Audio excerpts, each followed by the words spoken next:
Oh, I thought I unmuted myself. Thank you, Morgoth. Welcome. Hello, my name is Paul, Berserker01, Batman Shelley, your humble host and space bartender here at the AstroPub, your space bar at the end of the universe. Sit back, relax, enjoy the show. I got a good one for you. How y'all doing? Welcome to Zero to Hero. This is where I take a account that I started just with a starter package and see how far I can go.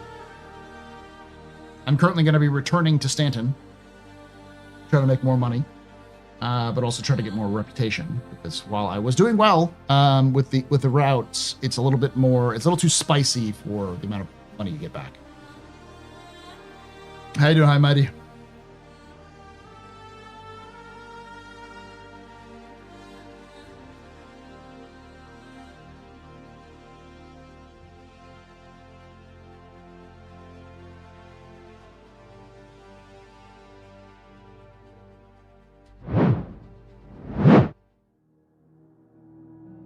It's live streaming properly. It is perfect.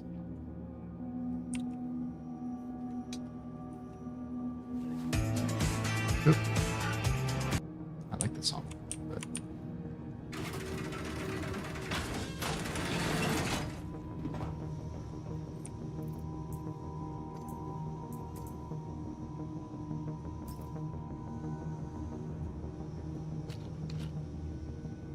Doing good. How you doing, Jakaro?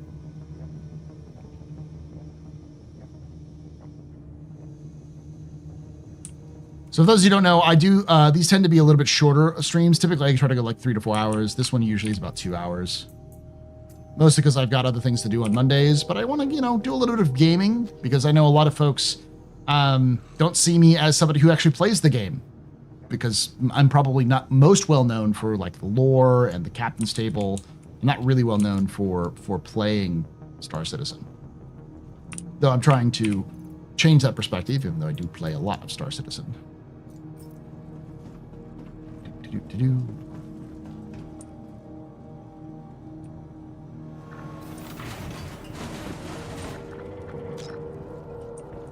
Like I remember talking with Avenger at one point, and Avenger's like, Paul's a good perspective. When I think of Space Dad, I'm thinking Paul. I'm like,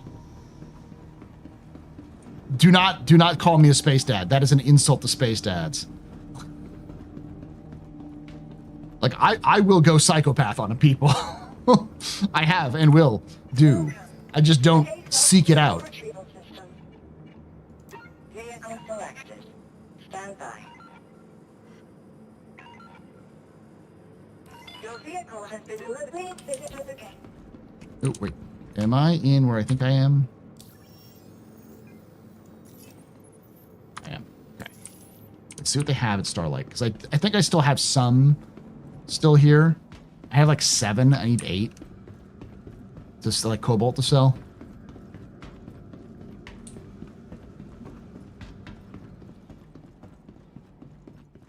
I just woke up from the small refresher nap. I want to play Star Citizen, but I don't have the spoons for any video game more advanced than 2003 Flash game. Spoons. Oh wow, Cobalt is completely full now. No, I have 8. I have 6. 6, 8.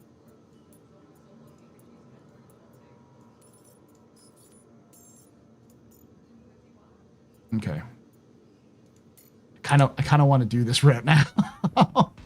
We'll see, because it can get pretty spicy when it comes to Golden Riviera. So I'll make this trip to Golden Riviera. I'll pick up some spicy cargo and then fly my way back to Stanton.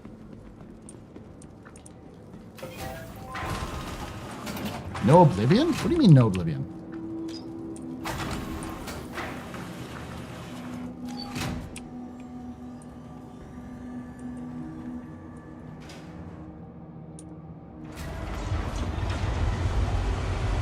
Huzzah.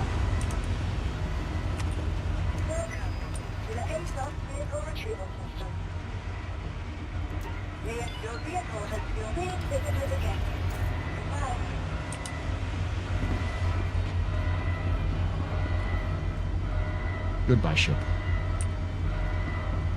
I'm not playing Oblivion. I'm playing Star Citizen. I mean, I have the remaster. I've been playing it off and on. Though I am, I'm going to play Star Citizen for a little bit, but then I'm going to be doing, my goal is tonight to finish editing and release the latest lore video. And then tomorrow I can focus on releasing, finish writing the lore video for the fighters and bombers of the UE Navy.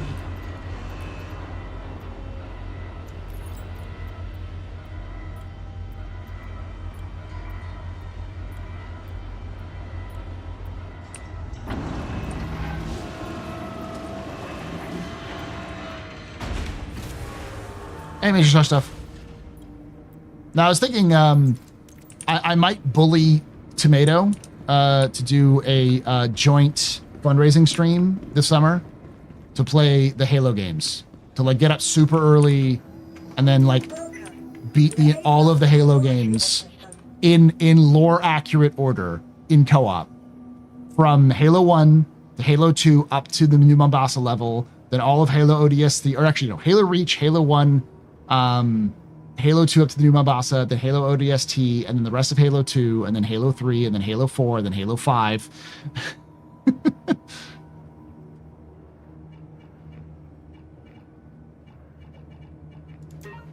Your vehicle has been visited again. On Legendary, yeah.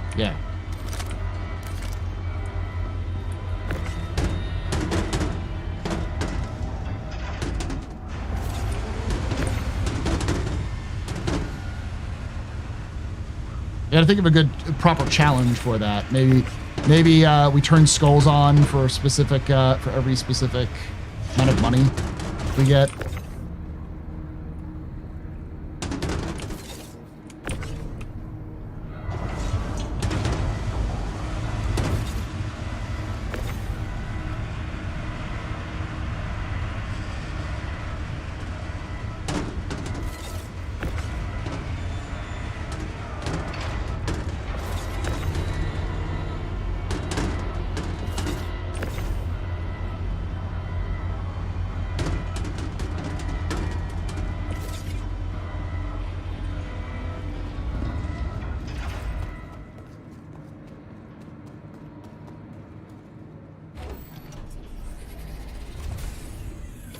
Yeah, I know. One of the SCLs, I think, was a recent one. They mentioned Pyro being disgusting, a visual cue for players. It's a dangerous place. As stupid, I find that kind of, as a player, I find that kind of answer kind of lazy and stupid. You got to remember that at the end of the day, Star Citizen is a video game. And a lot of what you're going to see with Star Citizen is basically going to be using the visual language of that they have to be able to tell a story. And don't take this wrong. As a dev, you find a visual cue is lazy and stupid. I think you have too high of as a dev, you have a too high of an opinion of your audience, honestly.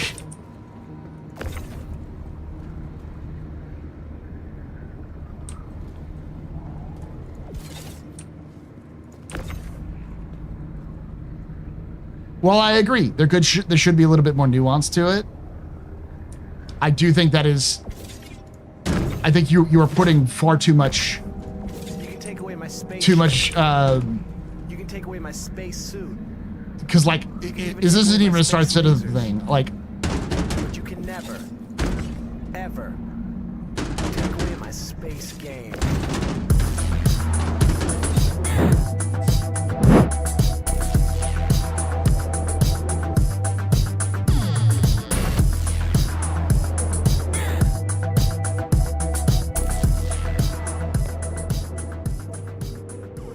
RD Madeira just resubscribed for 45 months. Thank you, CRB, for that 45 months of support. You're very important, however. Very impressive. You're very new pedestrian. This is your fault. You turn for good night. Shots and cheers and chat. Y'all shout. Cheers.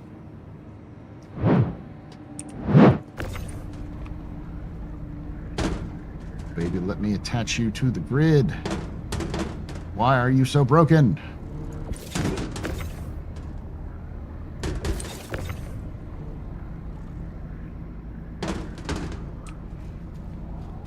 I'm gonna try to change you up a little bit. Oh, I know, but I just expect the CIG to not just make ugly and dumb looking. I guess I never liked it when I saw it. You're not the only one. There's a lot of people who think that it's sort of lazy and sort of like it's an approach to design that is too heavily crack your head over the skull with obviousness. And like I said, I think to a degree they're not wrong, but I also think they need to add more nuance to it. The problem about nuance is that nuance costs dev time. And it's clear from my understanding of how CIG develops things, they don't really want to put a lot of dev time into any one specific thing. It's a weird sort of double standard that CIG has, where they want to have as much detail as possible, but they don't want to spend as much time as possible. So they'll spend more time on the detail and less time on the details. That's just broken, I guess. Well, I'm gonna go claim this.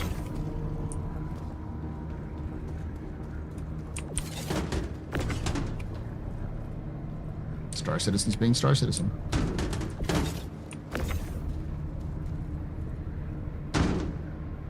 Yeah, Greebles. They're spending more time on the Greebles than they are on they're spending more time on the individual trees than the forest. And they're just like, well, we spent all this time on this forest.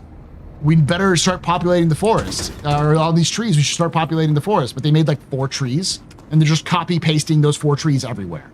It's like, those are some hyper realistic detailed trees. But why are there only 4?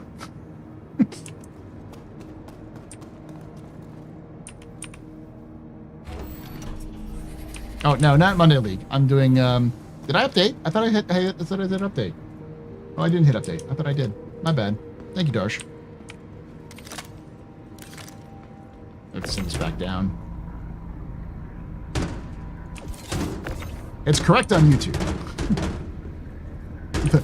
the one that nobody watches me on, or like very fewer people watch me on.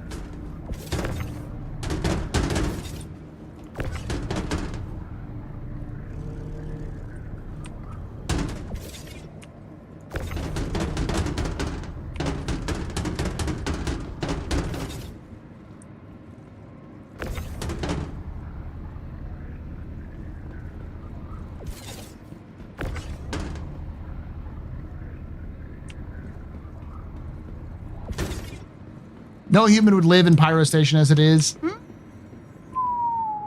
I don't know.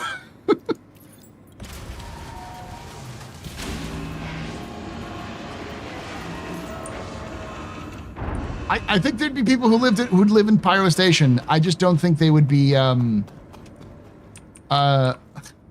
don't think you would see normal people living in Pyro Station.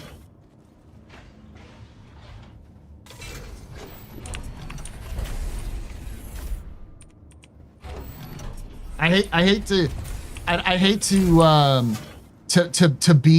be present. Let's bring present day situations into the world, but there's plenty of people who do some really stupid fucking shit and claim it's smart.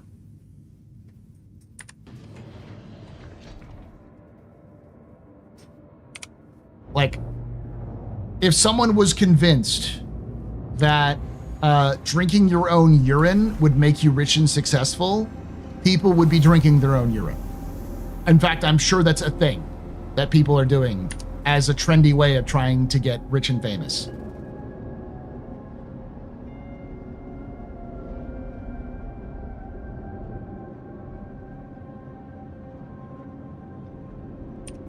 Much nicer here. Proper stream titles and such. Yes. Like the peasants in Twitch land. Yeah, I'm gonna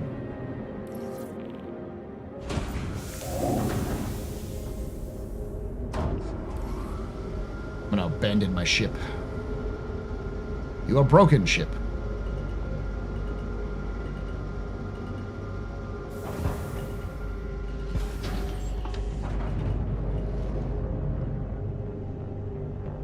I've had a chip on my shoulder about the topic in Fallout 4. It was 2015. I think like a lot of stuff, it's all about you. It's all about how you perceive, or it's how to use every part of the buffalo properly. And I think from a macro scale, CIG does a really good job. Like, look at these stations. These stations look like they're damaged and they're old, but they look like they're usable, right? They look like they're being utilized, like you could still use them. They just are kind of shitty. But then they take that same sort of design aesthetic because they're like, hey, you know, we're gonna create something that's very like nasty and ratty and stuff like that. Outside, let's just they would do the same on the inside, right? Not realizing that people will like let their houses decay pretty badly, but then typically will like throw the garbage in a pile somewhere, not like just everywhere.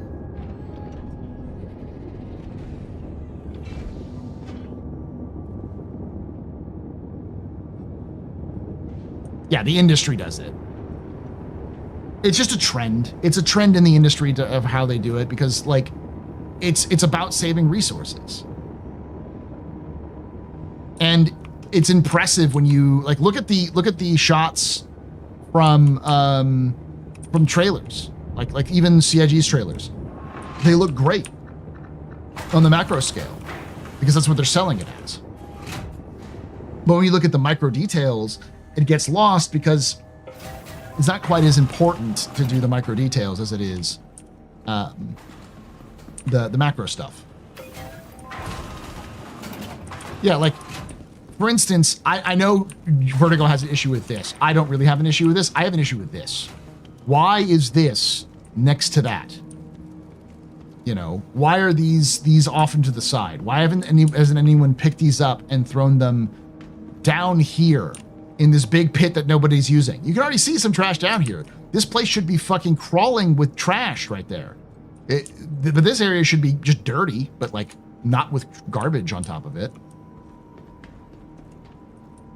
But CIG wants something to keep like spice up, liven up the whole place. It's like, yeah, but you don't need to have like beer bottles on the ground.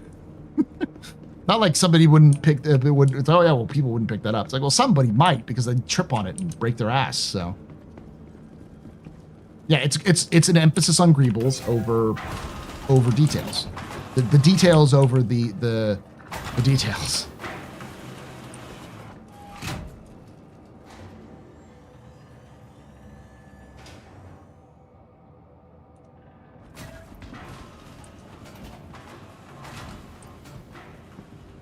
Like, this doesn't make a lot of sense. That makes some sense, just having this sort of thing, these sort of things hanging out.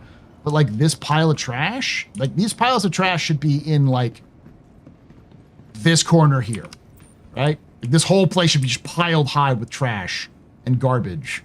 But then most of this other area is just dirty, you know?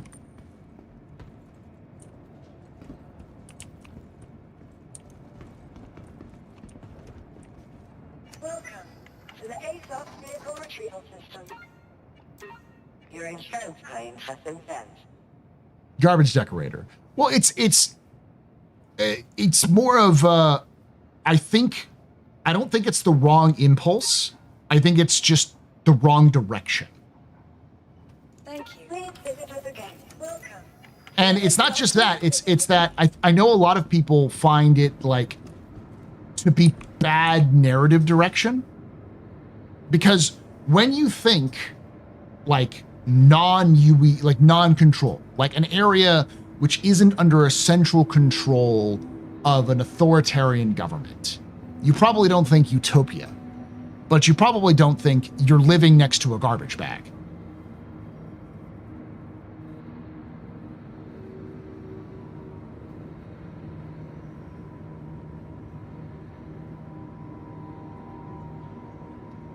Like, here, I'll pull this up.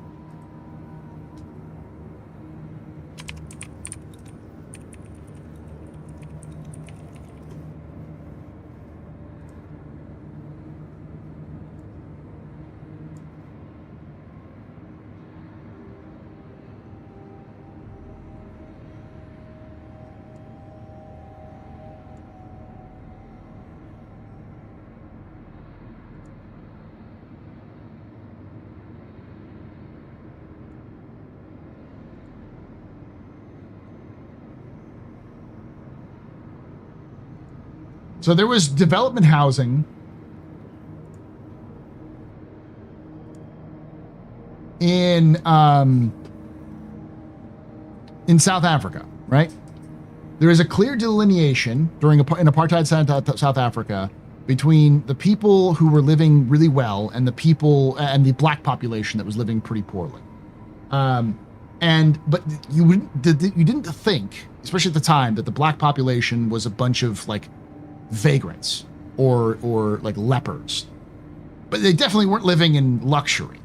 And this is a good example of like, this is from I think the 70s, this image that I found. This is dirty, right? And it's cheap, but you recognize this as a place where people live, right? Like, you've probably seen towns like this even in America, in like the rural parts of America. So it's not like high living, but it's very basic. And if you made this a little bit more dirty, you added some piles of garbage here and there, maybe a couple more like mispainted walls or mismatching windows or something like that, it would look more like what I think CIG was going for. But instead, you get like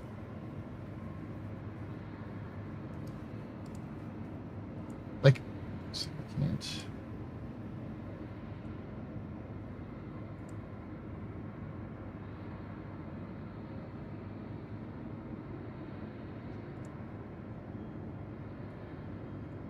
Here we go.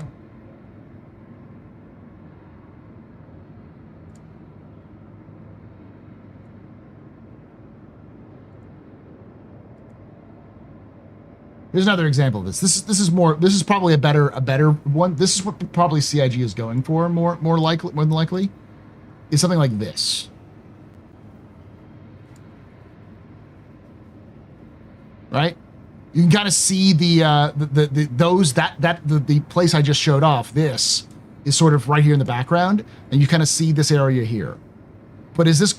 You see the garbage is on the roof, but it's mostly there to keep things like the towns there. The streets are mostly clear. You see some building remnants. You see some like there's definitely buildings inside of there. There's some places that are missing roofs and stuff like that. But like people aren't living in squalor. You see like towels are being hung up here and there.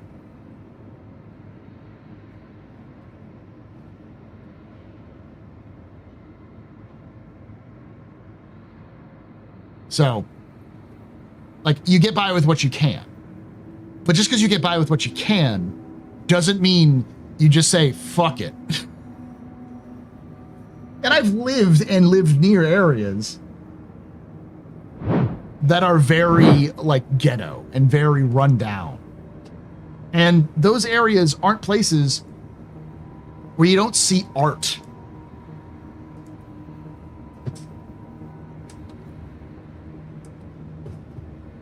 Or like trash, but like trash is like different.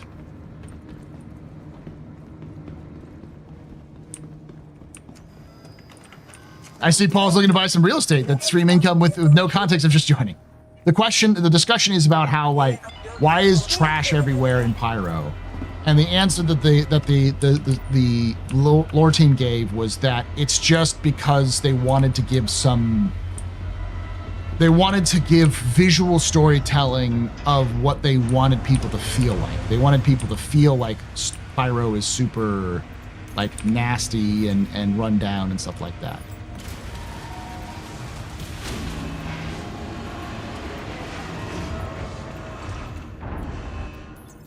And it's like, you can do that while keeping the vibe of this place is nasty, but not like where it feels like, oh yeah, no, these people just live in their own dung.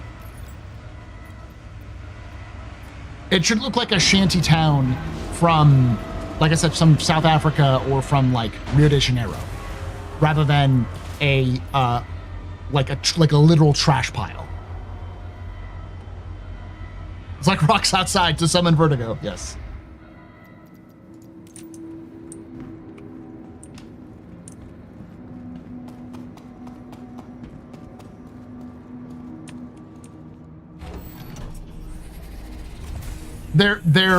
They're pirates, and especially like these stations, they're made by Rough and Ready. Like these are people who built themselves, who basically have like presented themselves as a legitimate business. They should look like a legitimate business, even if they don't have much going for them in terms of like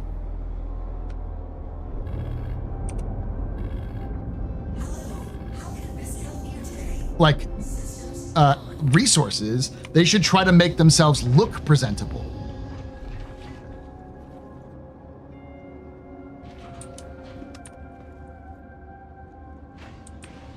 But the problem is that they're in a sunk cost fallacy now.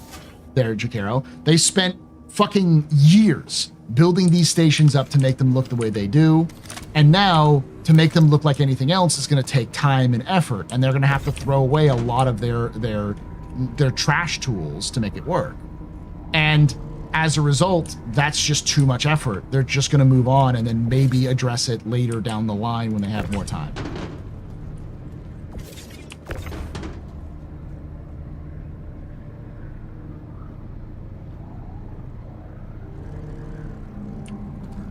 You can take away my spaceship. You can take away my space suit. You can even take away my space lasers. No PPUs. But you can never, ever take away my space game.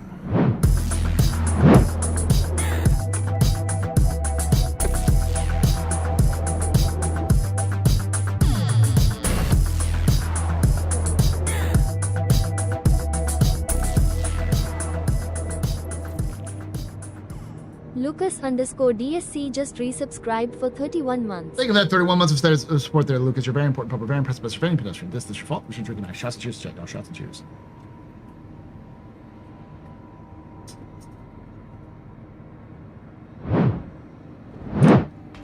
Like, I think what they did was that they came up with, they built these assets, and then the lore team came up with an interesting story of like the group that controls them with Rough and Ready. And the interesting story doesn't match the visual storytelling they're doing, which is a constant problem with CIG, because their visual storytelling is done by a different team from their lore storytelling, which means that they have a disconnect in terms of what they're trying to tell.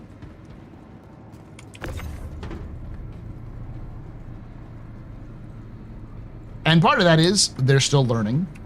And I'm not going to do there's small indie dev. It's more that they're trying to figure out how to build the game with the team they have in a way that works with the resources they have at the time, and trying to get a bunch of different artists to agree about anything. So I'm sure there are people like Jakero who are like, this is stupid, we shouldn't have done this. And there's other people who are like, nah, I want this to be grungy as shit. I want garbage to be everywhere. And the argument was, it came down to a producer who said, we're going with the garbage because Chris likes it more, something like that. Do I think Star Engine could handle more unique space stations like an O'Neill cylinder where gravity isn't a flat plane? I think it probably could if they wanted it to. But I also don't think, like, do not take this the wrong way, because I know we have people who play Elite, but I know Elite has O'Neill cylinders, and I don't think Elite even does O'Neill cylinders properly. Don't they just fake it? Don't get me wrong.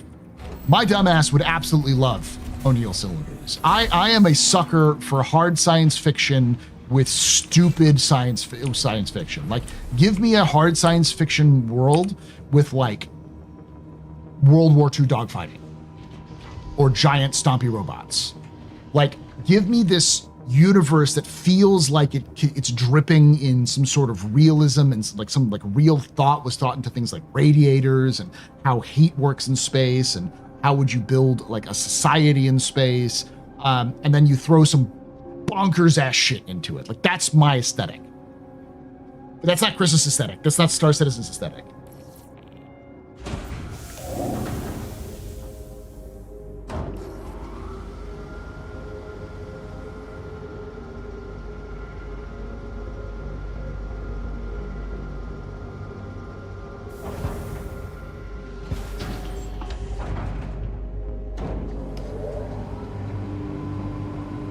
But as a dev, O'Neill's would be a nightmare. That's because I think even Elite fakes them, because I don't think they actually have like the variable gravity in Elite. They just take you to a place where you don't experience it, just like a flat plane. It's just like, yeah, whatever. I could be wrong on that one. I know they visually show it, but I don't think you can walk on that plane.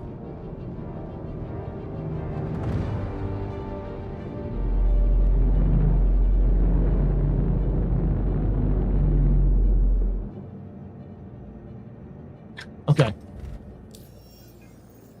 The question is how much of the curvature would you need for it to matter?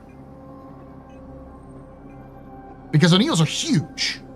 So you could also fake it with just a little rise on the edge, and as you're going to the edge of the thing, the LOD slowly changes as you get closer, so it flattens out as you get closer to it. So it feels like you're in a curvature, but you've never actually experienced the curve. You just always look down and see it as with the LODs. I'm sure you could do something like that.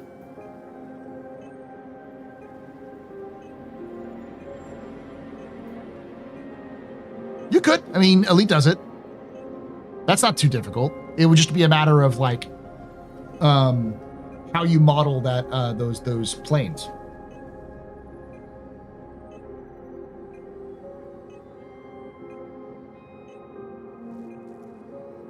Because there's no curvature with Elite. It's just a flat, like you land on the platform and it goes down. And then they just sort of like smoke and mirrors it, but that's fine. It's like, as long as the visual grandeur of a spinning cylinder that you fly in the center of is spinning around is fucking cool as shit. You don't need the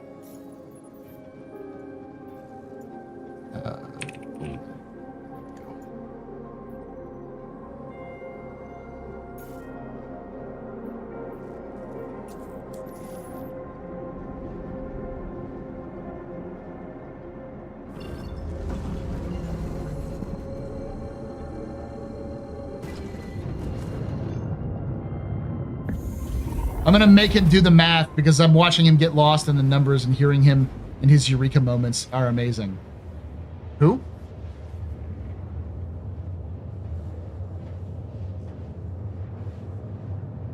Your programming friend. Oh, okay. Oh, bother your programming friend. Okay. I mean, the math is there. O'Neill has done the math. It's open. Like I'm sure I know there have been models of the math out there. The question is, could you take that math and convert it into like Unreal or, Star Engine or something like that?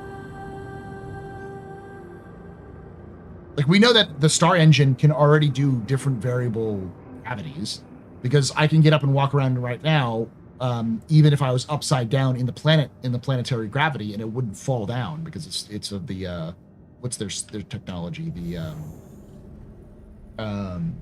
object container technology.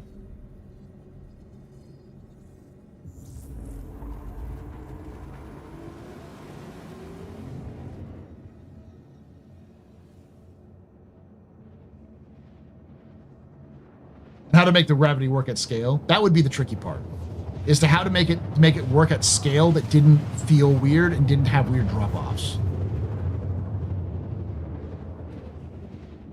I imagine the secret would be LODs, how you use your LODs.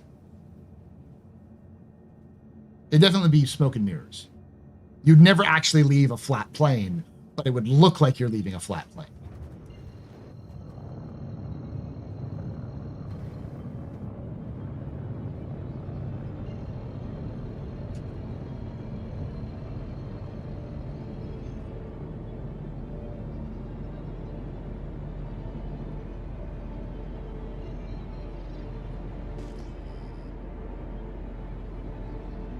I just do art, music, and make sure folks say fantastic. You're a producer. That makes sense.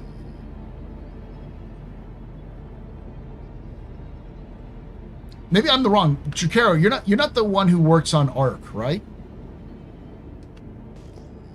Because I remember there was a Jacaro I followed on Twitter who had who talked about doing mods for Arc and stuff like that.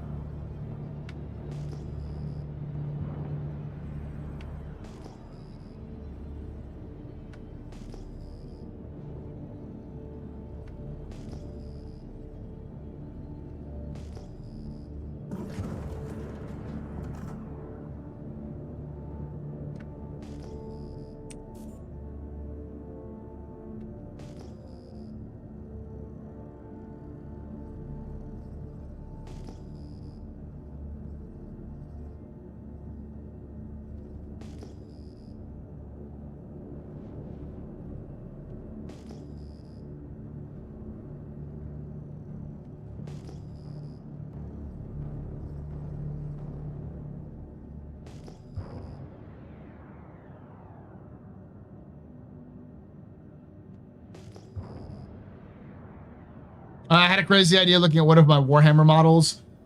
Since AI is banned in lore, what about a mission that shows why? Like dogfighting and Helldrake-like thing that escaped the model I'm looking at. Oh, I mean, yeah, you can definitely see that. I've joked about having a AI that goes rogue, and you have an AI controlled. You have like an AI controlled.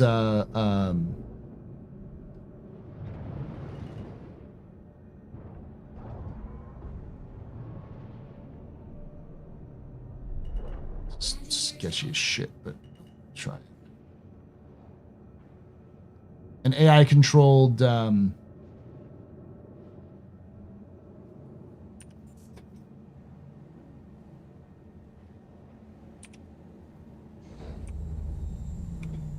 like Titan suit that tries to kill you, because then it would be like, oh, it's a remote controlled Titan suit that can move faster than humans. One magazine in this thing.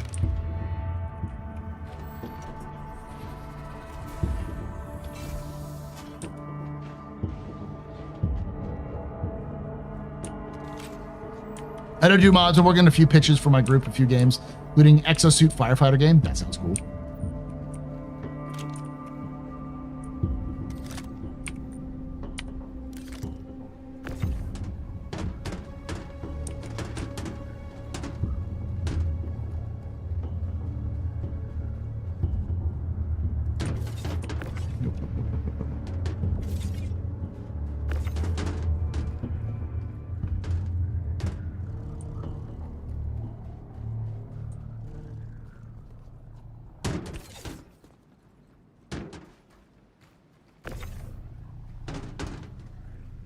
Yeah, I get that.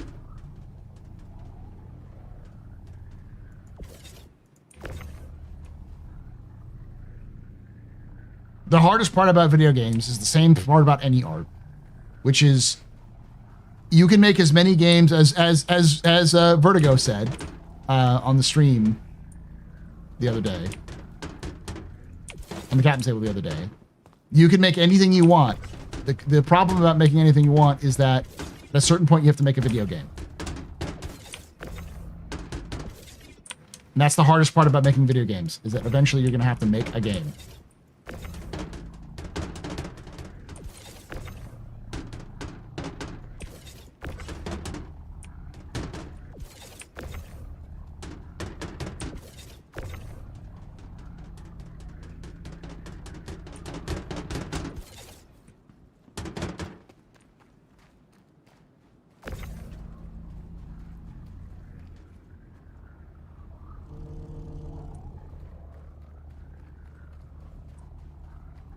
Going to send this down. Dude is sketching me the fuck out. Yep. Sketch him out.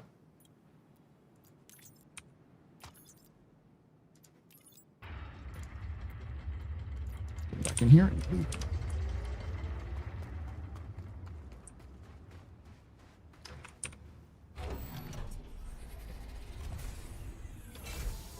This is the reason why I don't fucking do this. I didn't want to do this. I knew some asshole was going to be hanging around here trying to...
What'd you miss? I'm trying to do some zero to hero stuff, but there's a fucking Corsair that's being sketchy as fuck.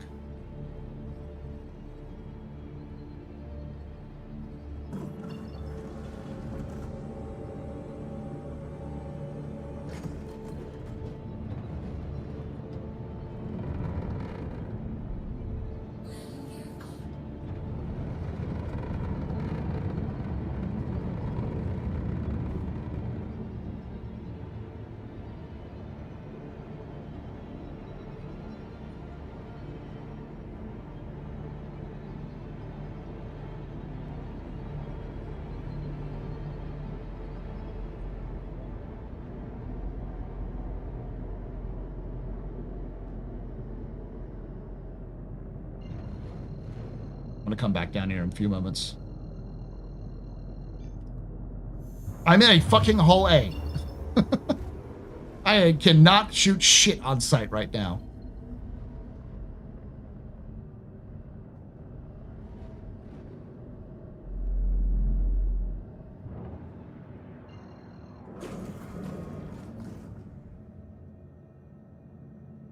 Yeah, not with my fucking equipment on board. I still have 4 freaking cobalt on this thing.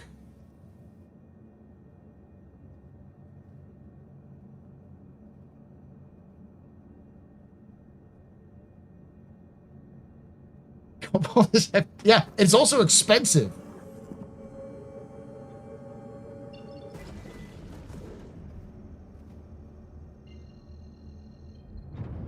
I'm gonna give the dude some time to fuck off. I'm sure he'll get bored and fucked off pretty quickly.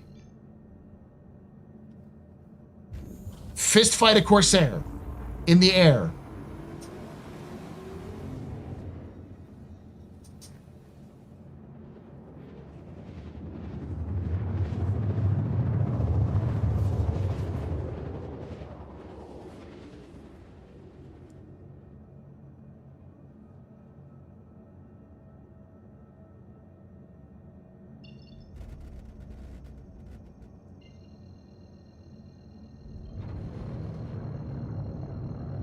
Oh, wait, actually does now.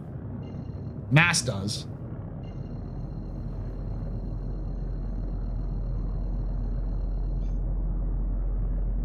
But I think it's more have to do with the ship mass, not the mass and the cargo mass. That motherfucker's still there. What are you doing, asshole?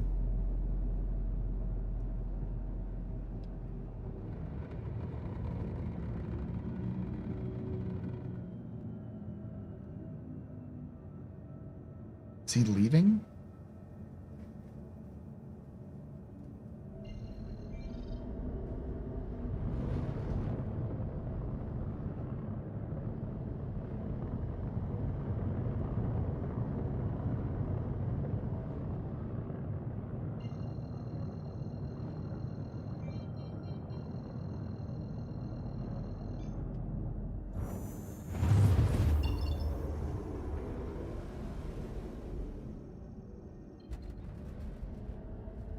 find another OM marker. Pick up the OM and then I'll jump back.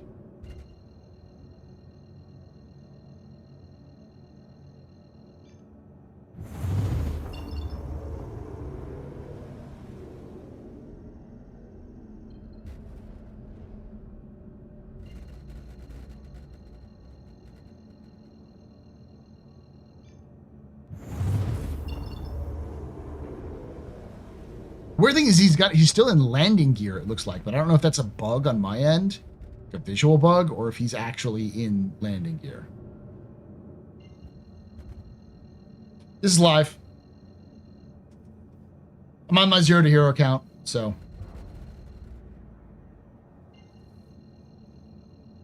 Which means this is an account that just has a starter package. Pistols at dawn, perhaps?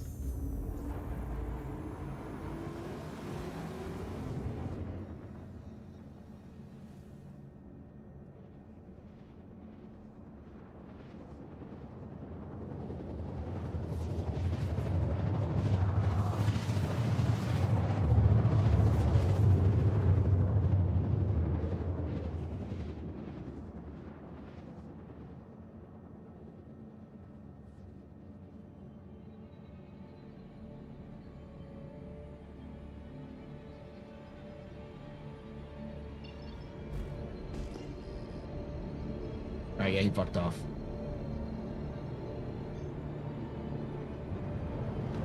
Yeah, because he took off, and I was loading stuff up. I'm like, yeah, he took off, so he wasn't much of a threat. And then he immediately swung right back around and hovered over top of me, or nearby me. I'm like, nope. Nope. That is sketch-ass behavior.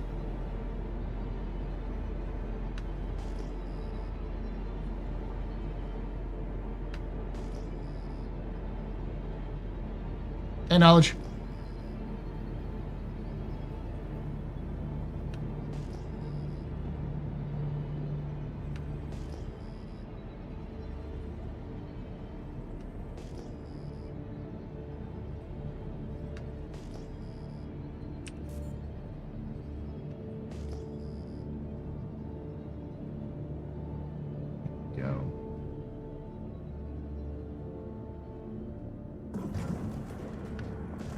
Yeah, I'm in Pyro.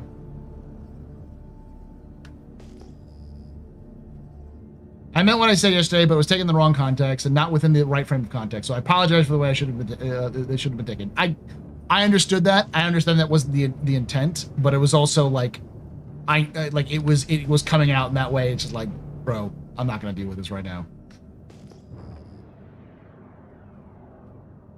But thank you.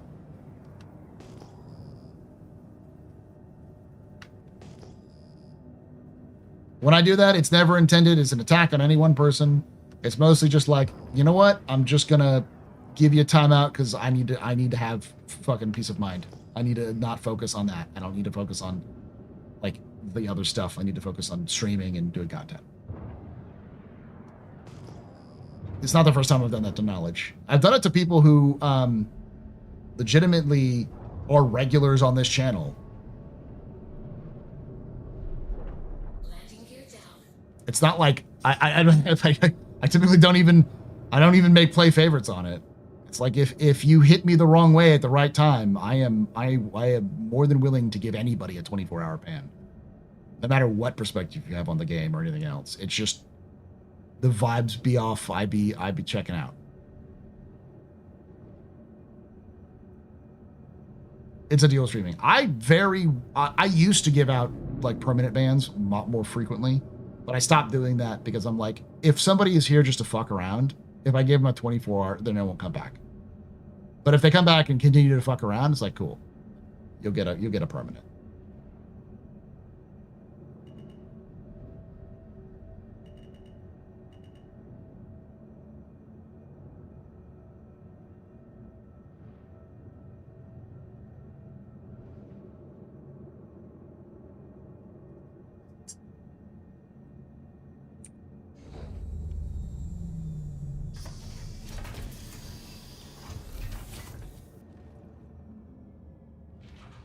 I see timeouts and bans other than the trolley types of timeouts as mostly just a cool off. It's an emergency valve to hit when you're just like, this is getting out of hand and I don't want it to be like this. I need to focus on other things. This isn't what I want to focus on right now. Yeah. Thank you, knowledge.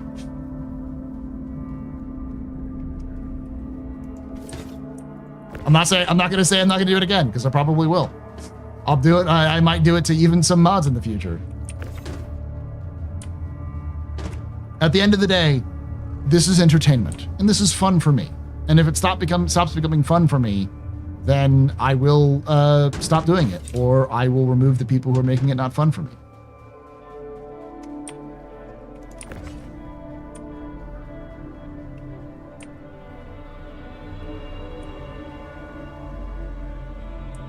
Did we all just get along and ban Cupan? No, he's grown too powerful. I'm afraid of him now. I gave him the sword, and now he wields it in such a way that that I cannot control him.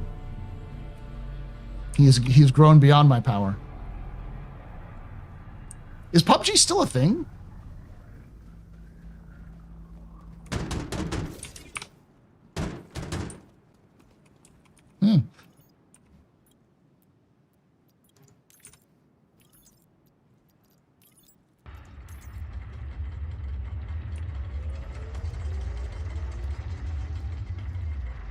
If you pledge for a ship, does it show up in PTU, or do you have to recopy?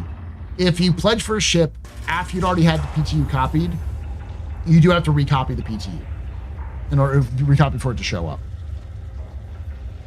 Sort of 1,000 truths, yeah.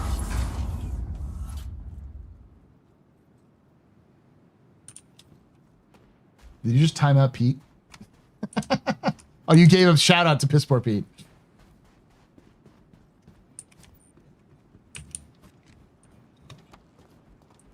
Oh, you said Q-Pam.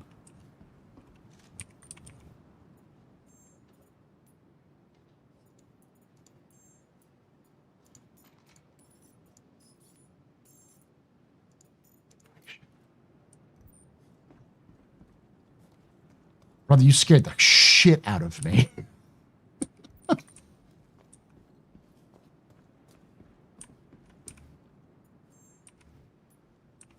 You shouted him out. No. Is it of all waves? I heard they were trying to do all waves.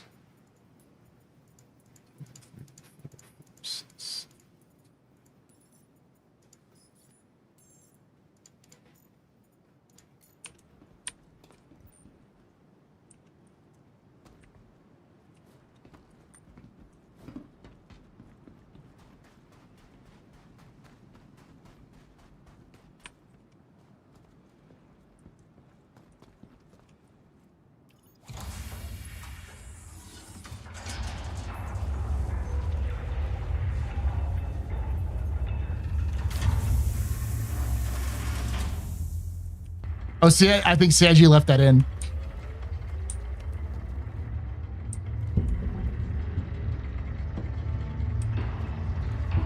Anyway, back to shitting on the non-game. Is this still a potential year of the bug fixing stability? Yeah. I think the big them biddies. I love StarCitizen. ARPG fan. Thank you. Okay.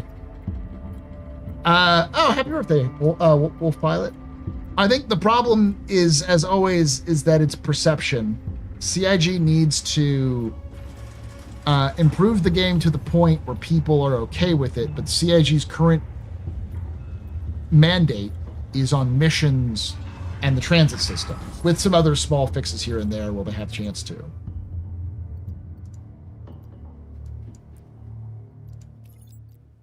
And there will always be people who kind of are out of it, but based off of, we talked about this at the captain's table, based off of what CIG's been making in terms of money recently, I think they're doing pretty well. Like, I think they've really managed to hit at least the majority of people's desire for improvement in the game.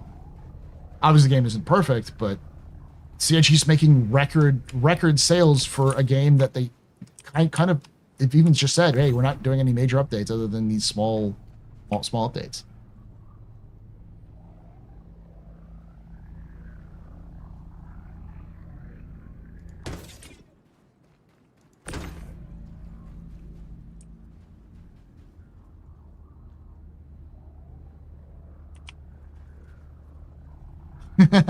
Mandate? It has a mandate? Who is it? It's Richard Tyre is the mandate for CIG. He's so dreamy.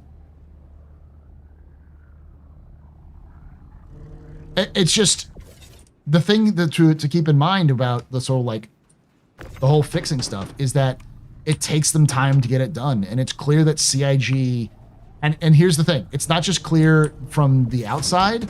From what I've seen on the inside, in terms of talking to people on the inside, this decision was made recently. Like the decision of this is going to be the bug fixing year came around when 4.0 was getting ready to release. Like something happened, at least internally, where they just said,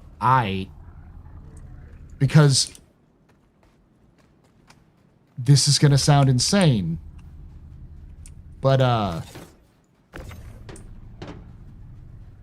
Chris isn't pushing back anymore. Chris is of the mindset that this has to release as a game at some point.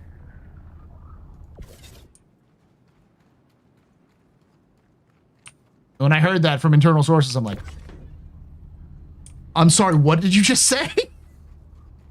Chris has got to release a game, and he's like, oh, I'm going to release the game. Like, he's not going to sit there and be like, but this would be cool if we had Tavaran Kung Fu. Like, all right. I mean, I'm okay with this. We're long past the coloring book stage for a game, so.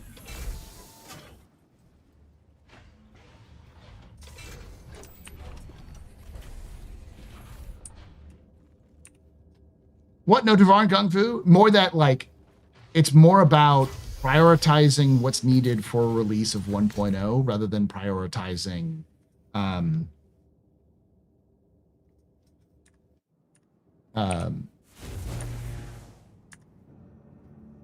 prioritizing neat ideas.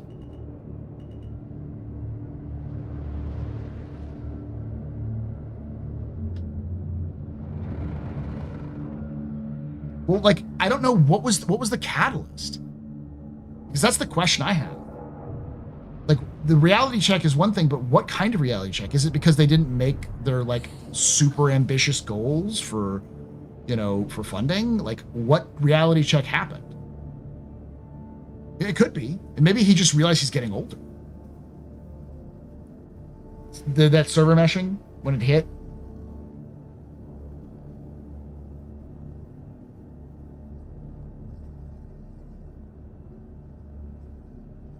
Because from what I've heard about Chris is that he's not the kind of guy who sits there and goes, my way or the highway. We have talked about the discussion around elevators and transit systems, and how Chris wanted them to all be physicalized. And it took a lot of convincing from the developers to tell him, oh, right, that's probably a stupid idea. So his mind can be changed. But it's also clear that he has a vision that he wants to stick to. Because they constantly refer to that. Holy fuck, do they refer to that? This isn't our game. This is Chris's game, and what he says goes. That kind of refrain, which I think is kind of toxic in a work environment, because like it's a collaborative effort. It's not one person's game. Games are not made by one person. You have a director, like Chris is the director, and his what he wants is going to happen. But like, it's multiple people are making a video game, and each of their artistic visions are going to get in there in some way, shape, or form, through programming, gameplay design, whatever. And it's like I said, it seems like Chris knows that. But I think it's just a matter of going from having a small team that Chris is used to of like 20 people to 1,000 people. I think that requires some brain expansion, some sort of thinking about like, oh yeah, I can't control or I can't liaison with 1,000 different people on what the vision is. Morph the catalyst? How so, there, Rajin? I think the catalyst of Squadron 42 is nearly done, and it's been a lot of work and time. About that.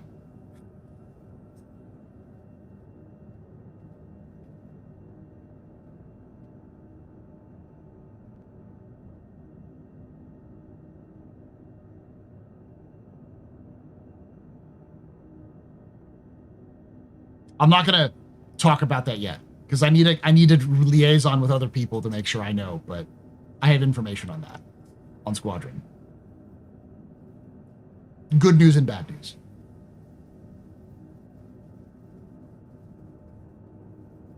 I think he's convinced. It might be Benoit. It honestly might have been Benoit. Because Benoit's been the front man for most of this. So it could have been that Benoit, because Benoit is not new. Benoit was the CEO of, and wasn't he the founder of Turbulent? So it's like Benoit has done this for a while and is himself a developer, a head developer and leader, and CEO, and like he's done the leading thing of game development, or not game development, at least web development.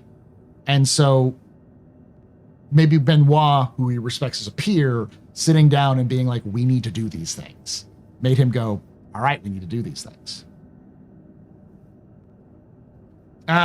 Good news, Squad 42 is coming, is looking great. The bad news, it won't come out until 2020, 2030. No. It's still 2026. Like, the more I've heard about it, the more it's like, it's 2026. Like, no, you don't know. It's coming out in 2026. Hell or high water, it's coming out in 2026. But it's not as far along as you hope. Better, and it's getting better every day. Not quite as far as long as you hope, though.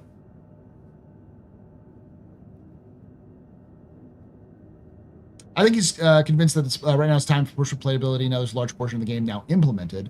Before this time, it's been very tech-heavy patches. It's time to change. But I hope those older promised features don't get forgotten too long. Science exploration. I think science exploration are going to come out. But the thing about science and exploration is they need those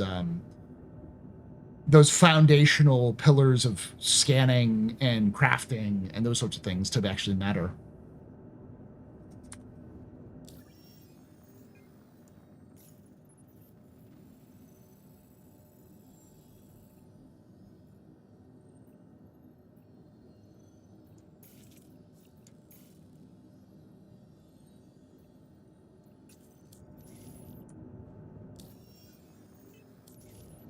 I think after 411, I might be good to swap to content after playability.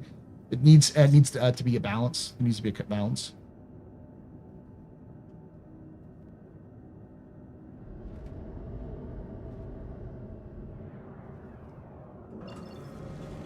I mean, I've been saying that I think CIG should probably update the fucking branch in June after Invictus.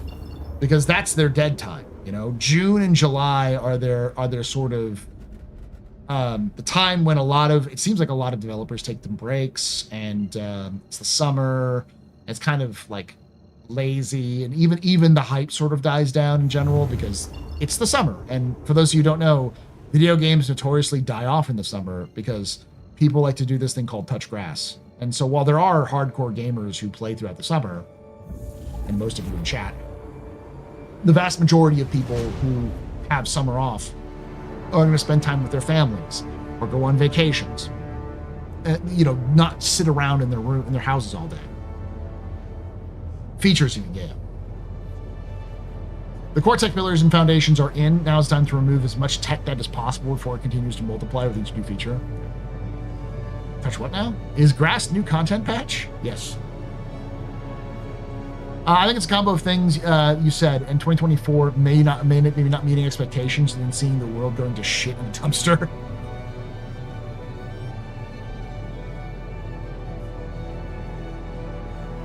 The thing is like, I wouldn't be surprised if it was humbling for Chris to take a look at the fact that he had to close down LA, because LA was the second office. Like, that was where it was not the sort of like the beginning of the game was in LA. But it was really Austin was where the development was happening, but like the foundations of what Star Citizen would be was LA. So then the fact that they had to shut down the foundational office may have been one of those, well, fuck moments.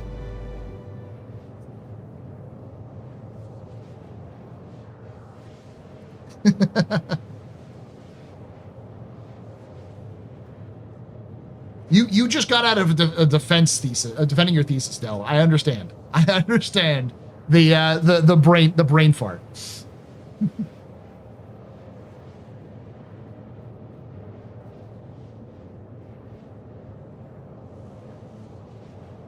Why'd they shut down LA again? Expense. The same reason why every gaming company is abandoning their LA studios. Because it's super expensive to keep these studios up, and the cost of paying people to live in LA and work in LA is exorbitantly high for the amount you actually get out of it.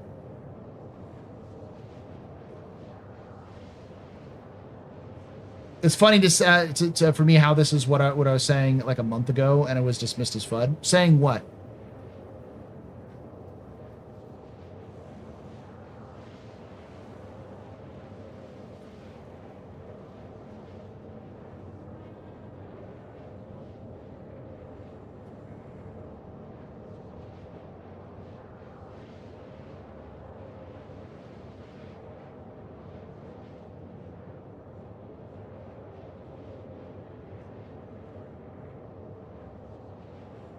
Well, I mean, Knowledge, you remember I was saying that I think LA studio was going to close. I said that back in like February. Based off of the people who were leaving and stuff like that. But it wasn't like doom and gloom. It's more of a, they have to like, who's in LA, what is LA for, and how can they reorganize things. I'll be honest here. I think this year was an awakening for the entire world here. Things are going to shit. It's time to start thinking about what's happening when I'm dying.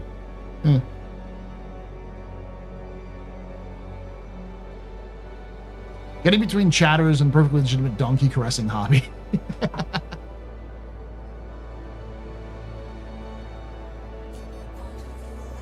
So what's your view on Tony Z's retirement status now? Do you think it's possible he saw the changes coming and jumped ship? No, I think it's a too many cooks situation. Tony Z's main focus was on the economy. It had always been on the economy, and the economy isn't there. So they still wanted Tony Z to be around so that they can ask Tony Z for help, because people forget Tony Z is out of Austin, not out of LA.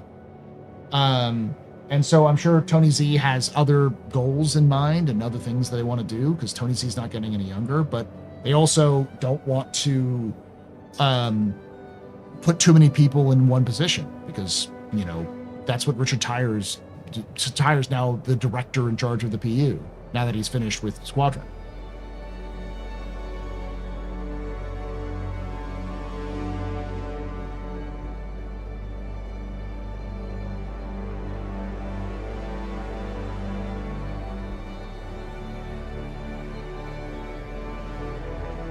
From a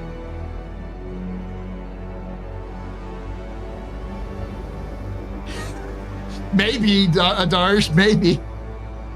That'd be funny.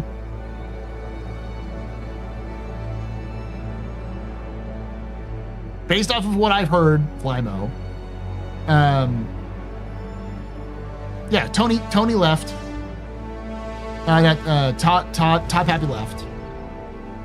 And knowing that Todd's from LA, it's clear why Todd left, because I'm sure they were like, Todd, you can come to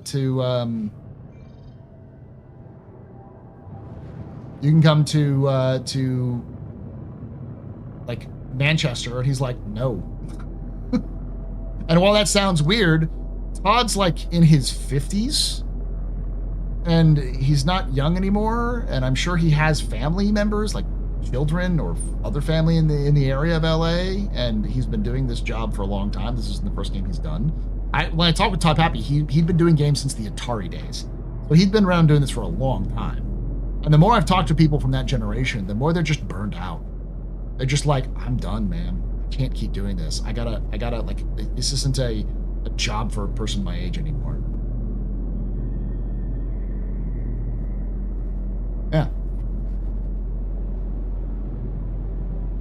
Like, at this age and my current status, if I got a job that I really liked and it required me to move outside of Austin, I'd take it unless it was LA. Fuck LA.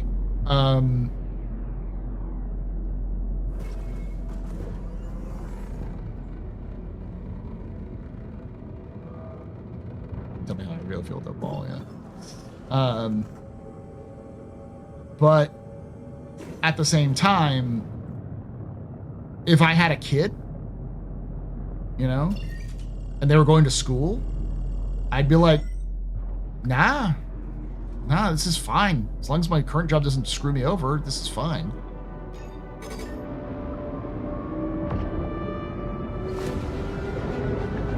So I think a lot of the things that changed, and a lot of the things that like, why did this happen in the past, can be answered that CIG was looking at LA as a liability. And so a lot of the people who left were in LA. Like even who just recently left, who worked on a lot of the stuff for the Chad McKinney. Yeah, Chad McKinney was LA. You know.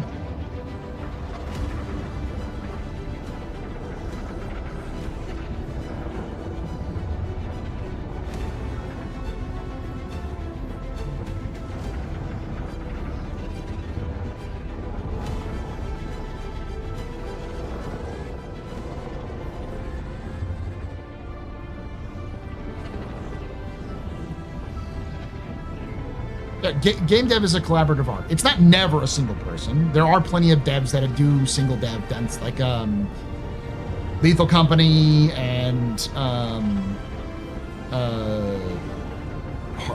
was Harvest Moon, but it's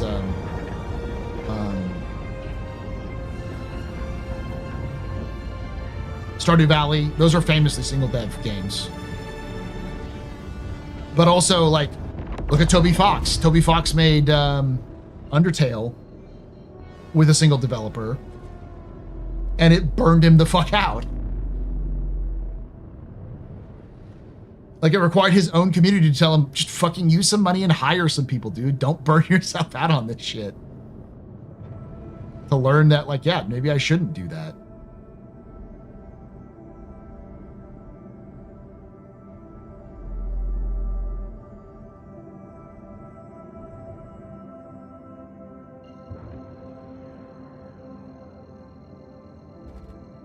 Phasma was one, yeah. Yeah, Chad was working on the new transit system, damn it. I doubt he was the only person working on that transit system. Is this a new? No, it's not. From when the game has started to where it is now is crazy. Maybe they should have released. They should have released it 6 years ago. What do you mean?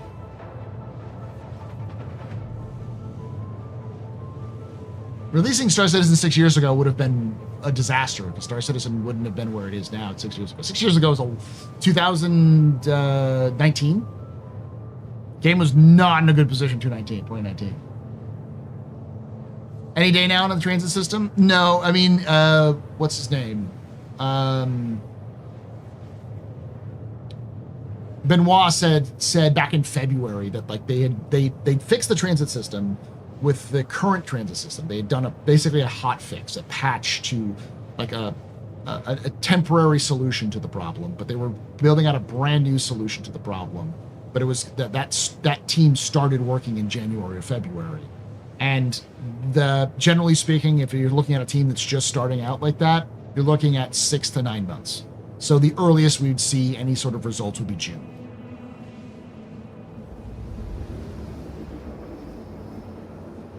Who said? Rhino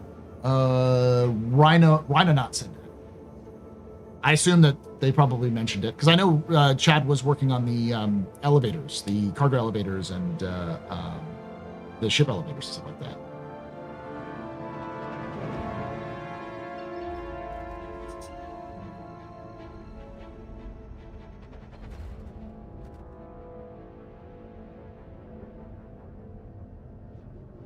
You're pretty sure he wasn't?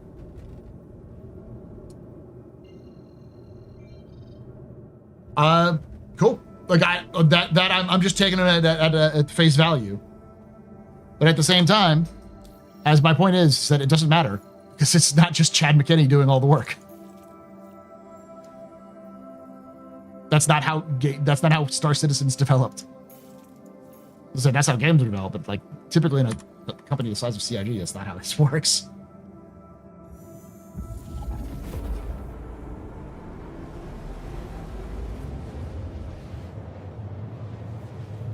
I'm sure he worked on it.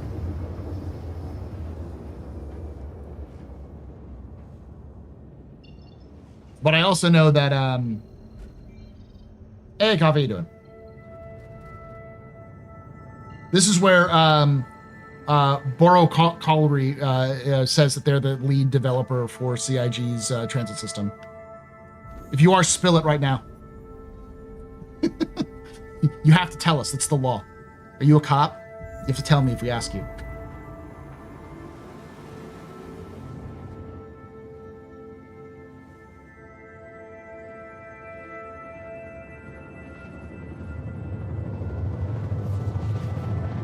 But you work at CIG. Okay.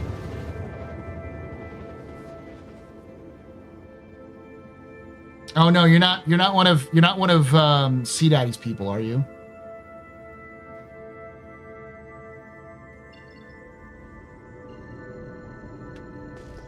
Okay. I don't need another fucking redeemer.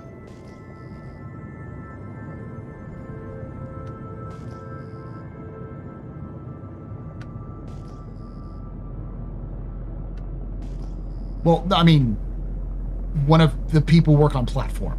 That's what I'm saying. Shut up, Pete.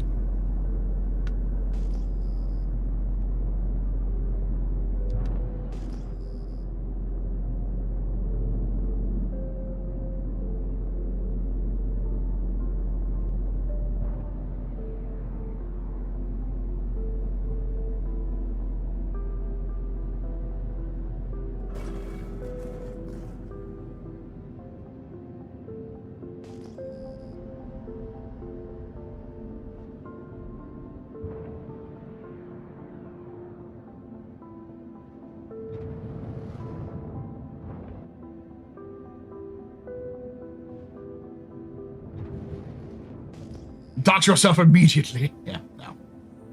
It's all right. You can hang out. You said first time chat, and the way you were talking, I was like, this person knows more than I thought. When's the next lore video be out? If you're a member, tomorrow. Patreon member tomorrow. For everybody else, it may be Wednesday or this weekend.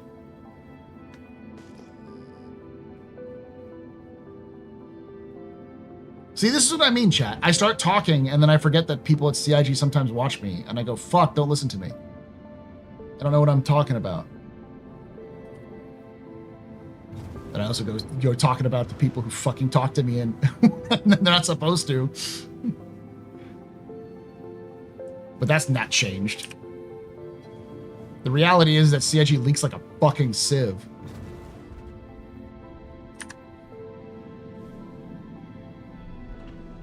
Listen to me, I know some things.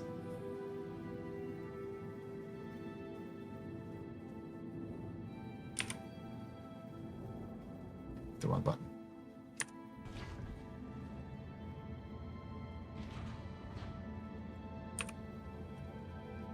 One of my favorite interactions with CIG was I was talking with somebody at CIG, and they're like, one of the first things they said was, you get more things right than you get wrongs, Paul. And I was like, what does that mean? What the fuck does that mean? That doesn't fill me with confidence.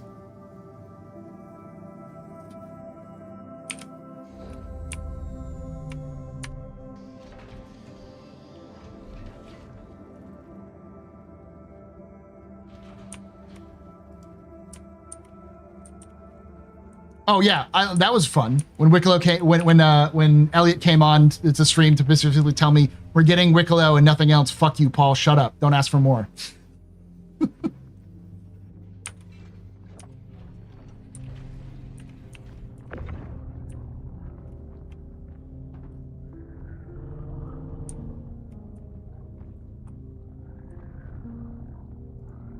The fact that you called Castro out a year out was a year out.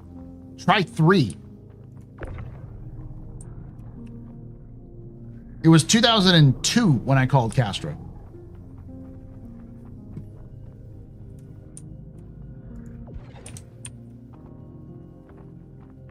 The honest to God truth is, if you want to, Jesus fuck, 2002. I'm sorry, 2022. Yeah, it's toward 2020. It's 2002 before CIG was even released. I thought about it.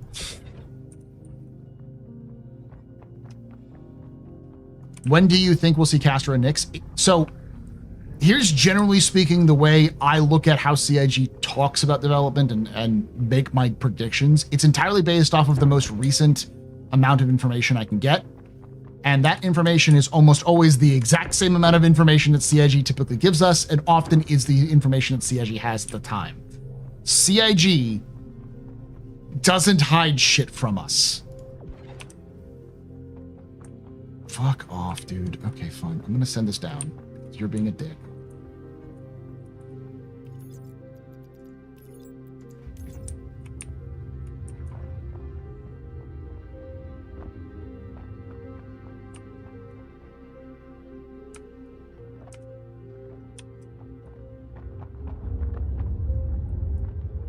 You can shoot me now. Not gonna go very far, but you can shoot me now.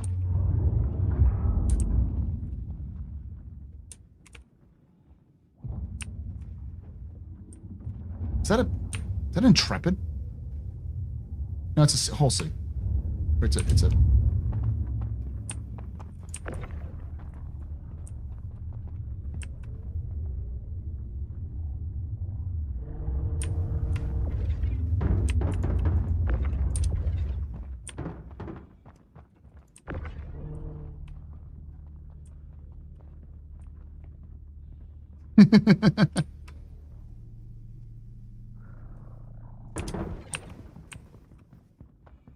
So I'll get back to you in a moment before this guy starts shooting me.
He lowered his ramp.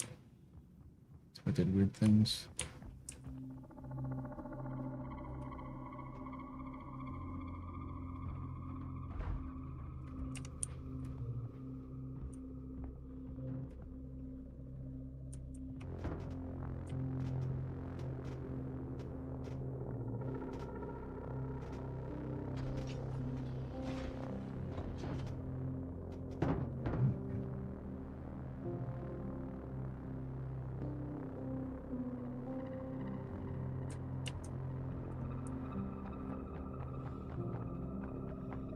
Hi, dude.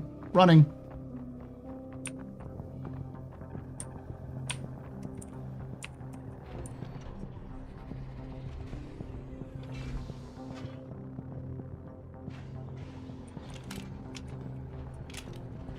Get back in your ship. It's kill me now.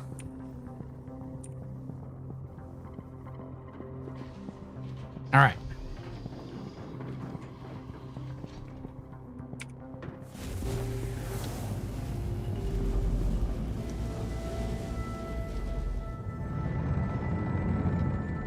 There we go. Woo!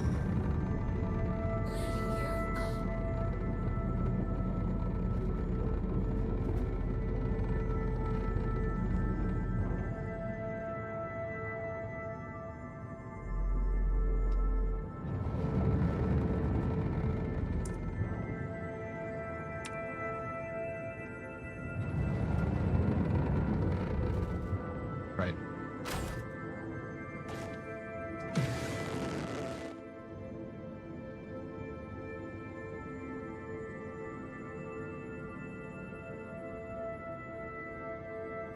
All right.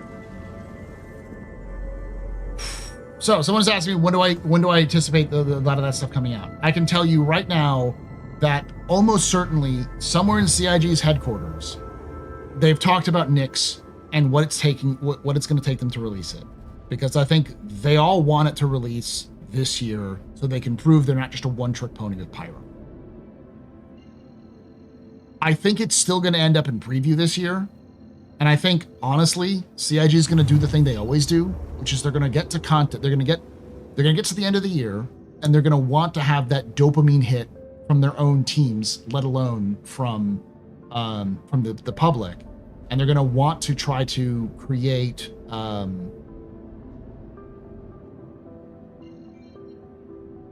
have new features in. So they're going to want to have engineering and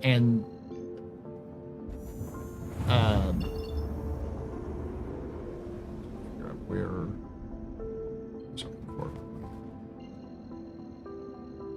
Engineering and scanning and that kind of stuff done by the end of this year.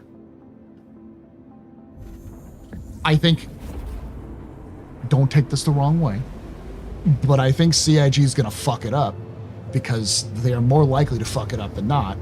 And when they panic and try to throw everything in. So it will likely release by the end of the year, but not in a good state. And then they'll fix it in February. Hopefully it's better than it was in the past where they fix it in like February and then they're going to move on to regular patches in March. If they remember, no, I fully expect them to absolutely waste their momentum when it comes to like month to month patch. They fucking waste their momentum every year.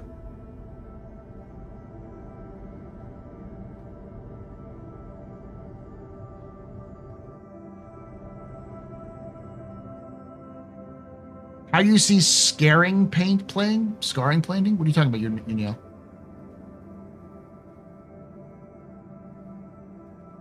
Well, my prediction, when bed logging is no longer necessary and you can just log in and out almost everywhere, logging in bed, you improve the imprint viability over time. That makes sense, but we're talking, that's, to be quite honest, that's like, what you're talking about is so far away from where CIG is right now that nobody at CIG is thinking about it. Maybe they're thinking about it in terms of like vaguely ideas for 1.0, but I guarantee you they don't know 100% how they're going to do full persistence. And they may not have full persistence the way we want them to at 1.0. What we see now where you log out and log back in and you're back at that station, that may be a 1.0 feature. Because they may not have the ability to reasonably log you back in to where you logged out.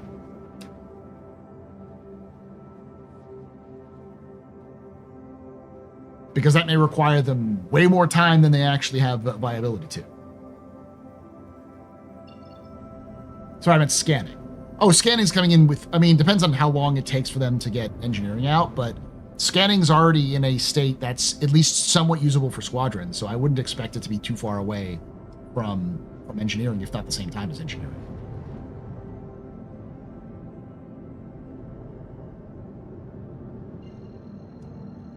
Can you still not be able to log out anywhere? I think you'll still be able to log out, but I couldn't tell. Like,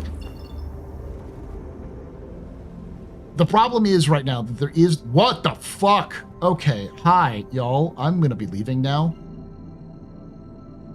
Thank you. Goodbye, sir.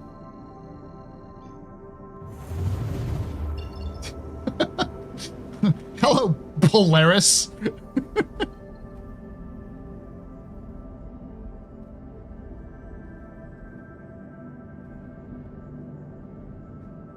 Fuck is the station?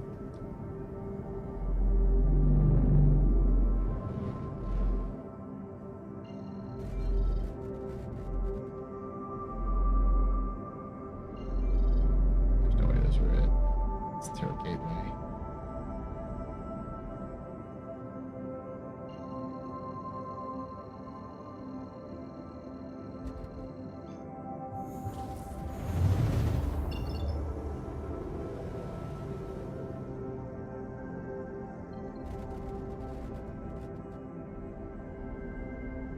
There's Bacini. Okay.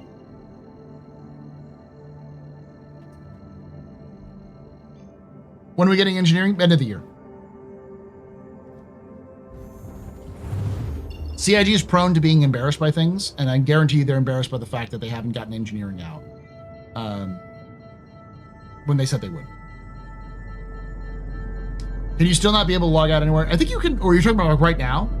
You can log out right now with bed logging and log back in, generally speaking, where you were before. But like, if I log out right now in this ship, when I log back in, I will be back at the local station. It doesn't matter, especially it matters just like how long it took me to get stowed.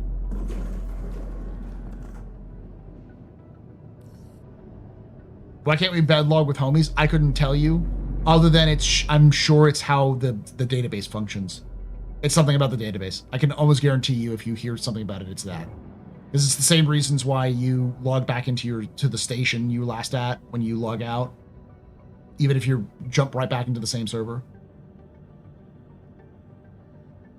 And I think that's the issue, is that I don't think it's an issue that CIG couldn't solve, but it's a question of how much time and effort do they want to put it into that they couldn't put into other things with a time frame. Because it's clear that CIG has a time frame now.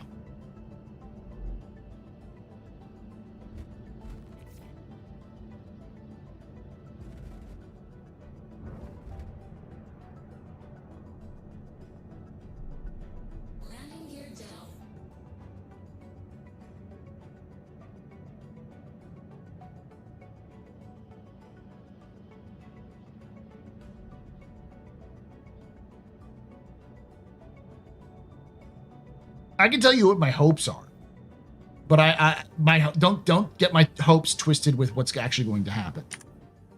I typically think of things in two ways. One is what CIG is planning on doing, and that's what my hopes are, and then what I think actually will happen. So what my hopes are is that come June or July, we see a patch. That patch will include a bunch of the new things, like a new pull from the main build, which includes Vulcan and engineering and scanning and crafting. Maybe base building, probably not. Probably more like crafting. And a bunch of other things that they've been updating with Squadron over these last couple of months. And then they'll take what functions in PTU, and then they'll put that in for the build. And then everything that doesn't function, they'll spin off into an EPTU. So they'll release a June patch, which is probably more going to be like what we have with 4.1 and 4.11, with some content and some fixes here and there, but not a lot of, maybe a feature or two. But everything that doesn't make it will go into PTU. That's my hope. Then that EPTU will then be tested until September.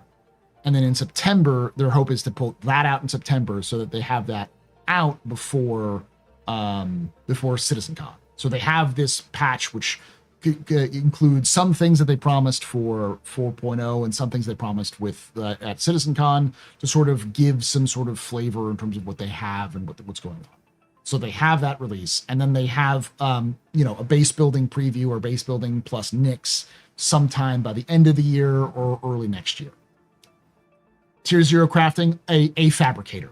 Like, you have a fabricator somewhere, on a space station, in a ship, somewhere. In your hangar, they'll put a fabricator down, and then you can use that.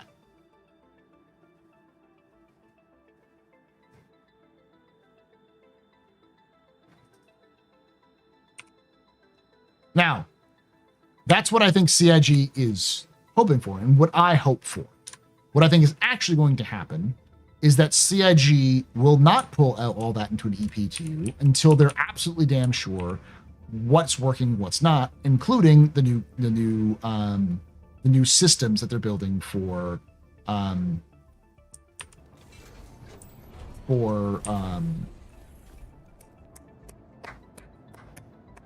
transit system, the new transit system, and the new mission system. And when they're damn sure the new transit system and mission system function, then they'll start entertaining the idea of putting those things in. But they won't have the full transit system, the mission system working.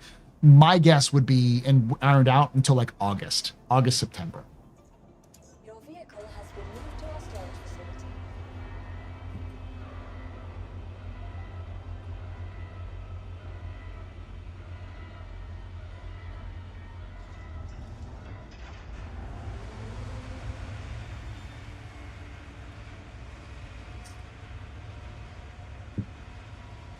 We have Fabricator in game now. Yeah, but we don't have like for instance, here, let me show you.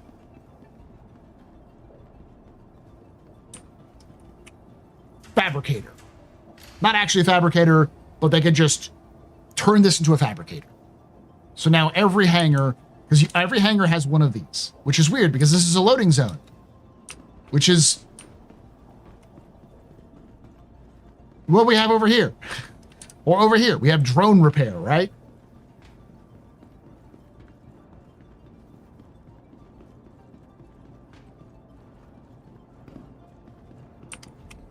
Fabricator.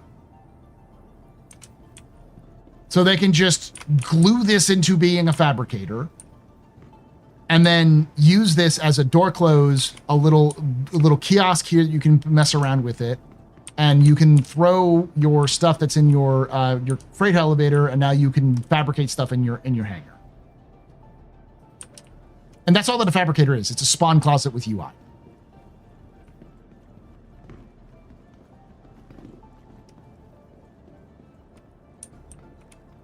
You bring Wicklow the stuff he makes, it gives you the crap he gives it. That's basically the same thing. You know?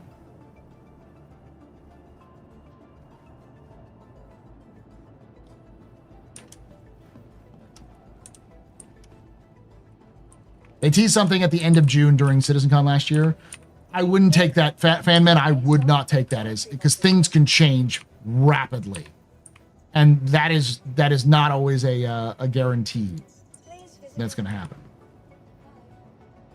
Use the restroom real quick. Be right back, chat, and we'll kind of wrap this up here shortly.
Weapons free, y'all.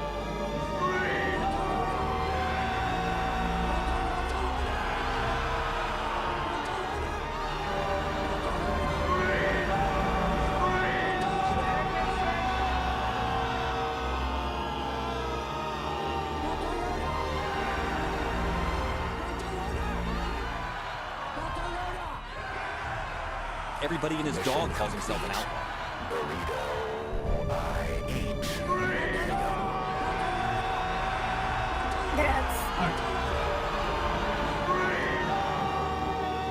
Delta loader.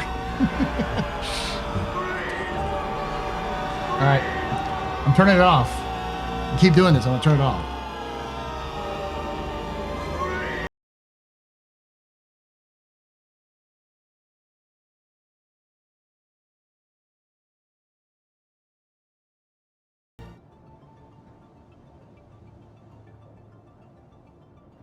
All right, turn it off, Darsh.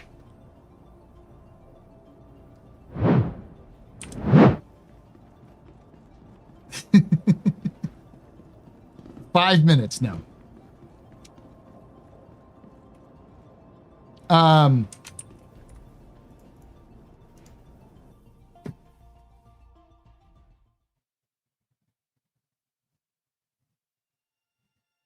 So let's talk about this a little bit, because I think it's important to keep in mind that CIG is not a agile company. I mean, I think they use agile, but not in the sense of like they're actually agile. It takes them 3, 6, 9, or more months to change anything. Once they get those changes started, they usually do pretty well, but it takes a while to get to that point. So anything that CIG is talking about now, they're working on. Anything they're not talking about, they're not working on. Now, does that mean they're not doing anything? Obviously not. There's probably people doing some things here and there, but they don't have a team on it. They don't have a cohesive idea on it. Like the managers or the admin do not really pay attention to it. It's just sort of there in the background that someone is putting together in their free time. And hey, Celine, how you doing? So as a result, what we see right now of CIG working on, if you look at the monthly reports, it's clear that the focus is, very clear that it's on fixing the game. But the secondary focus is crafting, base building, engineering, and scanning. Those are the 4 things they care about.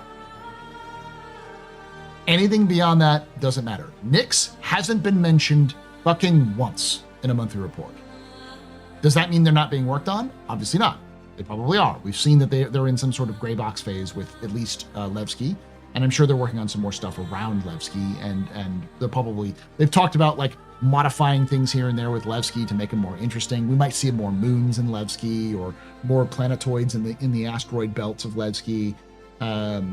But we're not going to see like dramatic changes like we saw with Pyro.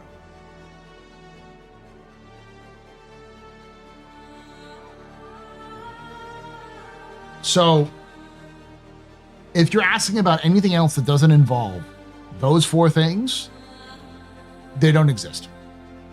They might as well not exist, because you're not going to see them until they start talking about them. And even then, once they start talking about them, that can happen. They could be either be releasing in 3 months or 6 or 9 or longer.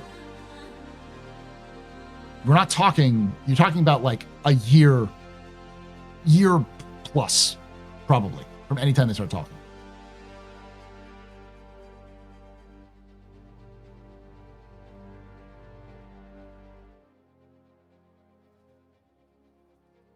And like, that's a good question. Levski is probably the biggest thing that's holding back Nyx, because Levski is not only is it getting an overhaul, but it has to get a usability overhaul. So a lot of the assets may have to be redone from scratch. So they may have the layout and they may be able to like optimize some of those assets, but it's probably not going to be entirely. What about Titan suits? That's a good question. It's clear that CIG has worked a lot on the Atlas, but as you know, the ship team is not subject to the same rules as gameplay, because the ship team pretty much does what it wants within the realm of the sanction of gameplay at times. But even then, it seems like the ship team kind of has its own fucking mind. It can do what the fuck it wants.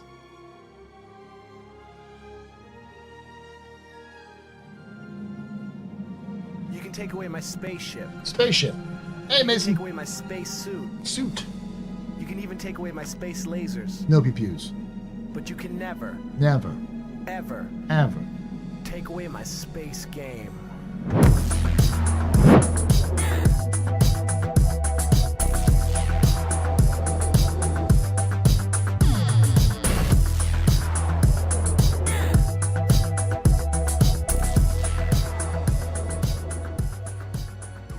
Mason Cold Iron just resubscribed for 47 months. Good to be back. Thanks for that 47 months of support. You're very important, Power. Very impressed, you're very pedestrian. This is your father. You're drinking that. Shots and cheers and check. All shots and cheers.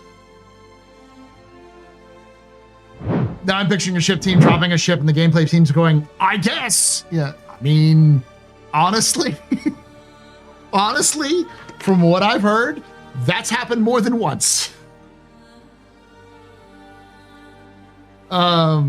The ship team's only limit is if it works an engine and then it fits release. Yeah.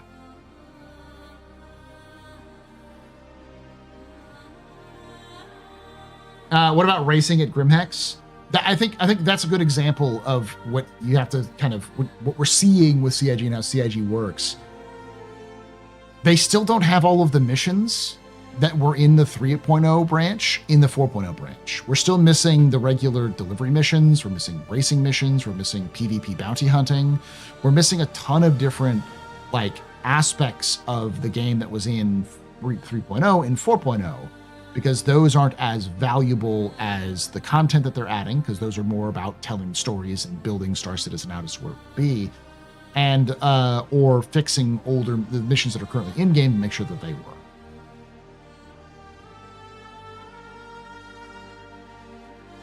John and Ben basically told us they get told to make what to make by the gameplay design team. Okay, so I stand corrected. But I know there's been a couple of ships that were made that the gameplay team just decided like, okay, well, we have to figure out how to make this work.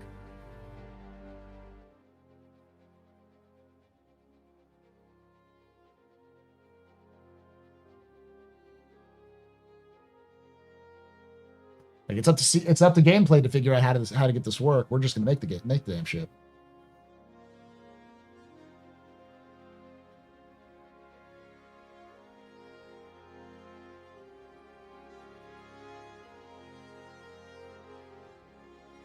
So the tech drives what's possible, and as it changes, the priorities change along with it, which is totally understandable.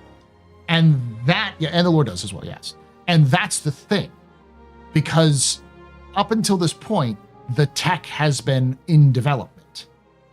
Once 4.0 hit, there really isn't much tech that needs to be in development other than dynamic meshing and the features that we know about, like with like scanning and those sorts of things. But those were in development before 4.0 hit. So they're not really changing that much, and it's not really new tech as much as it's using the tech that's already there. Because the tech for engineering, the resource system, is there. It's already in the game. It's just not fully implemented. So Iron Chat is here? Yes. Iron Chat is going to be, my guess would be, probably IAE. I think the Perseus will release before the Ironclad because it's been teased more. But I don't know when.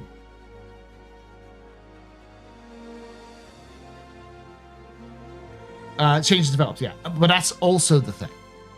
I've said this before, and this is, again, more vibes based on my part, based off of the discussions I've had with people at CIG.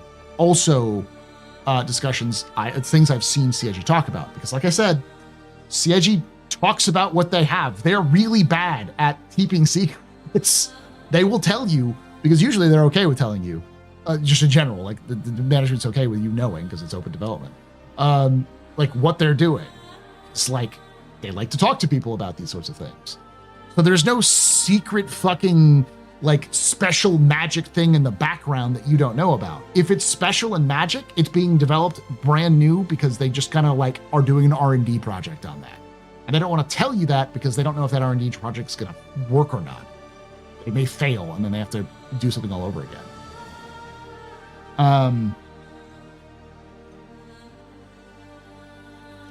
I don't think so. I don't think we'll see the Ironclad because there's been no evidence in the files, as far as I know, that the Ironclad is in the game.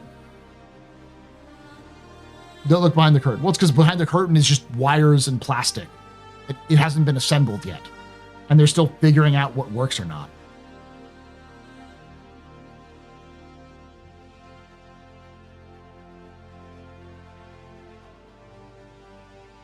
So, I am not some mystic wizard that can predict the future. But every time I talk with somebody at CIG and they let me even know a hint of what they're doing, it's like, I already know that.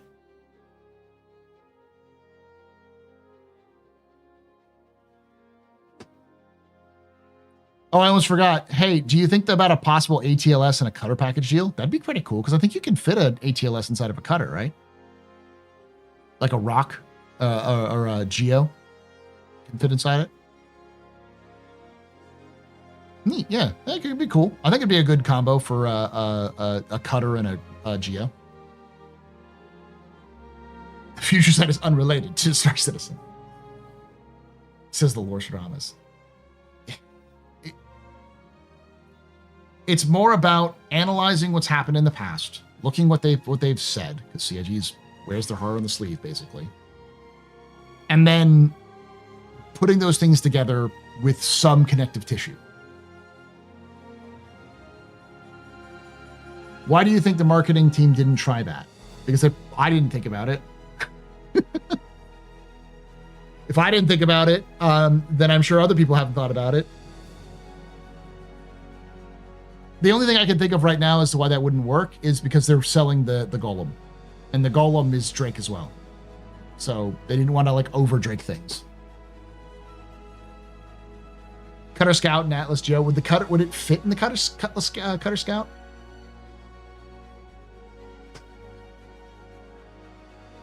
ATL supposed to know that would be a good one. I think, yeah. They even showed that off in the trailer. I wonder about the new quantum flight boost, quantum boost thingy they dropped, and dropping the different modes, master modes, when that might be. I still really want the Starliner to be a surprise tech test. Nope, we're not going to get the Starliner after 1.0.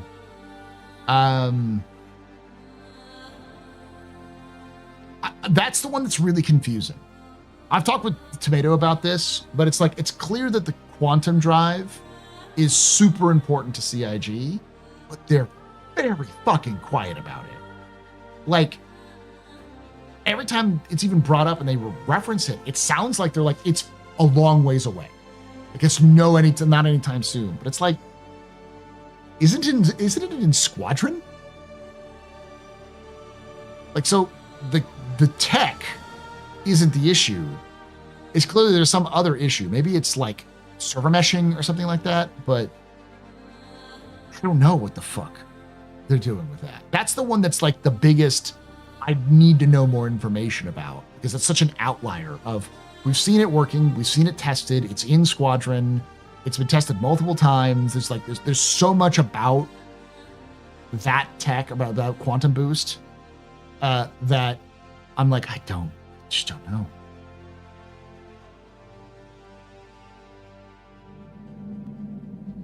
You can take away my spaceship. Spaceship. You can take away my space suit. Suit. You can even take away my space lasers. No pew-pews. But you can never, ever take away my space game.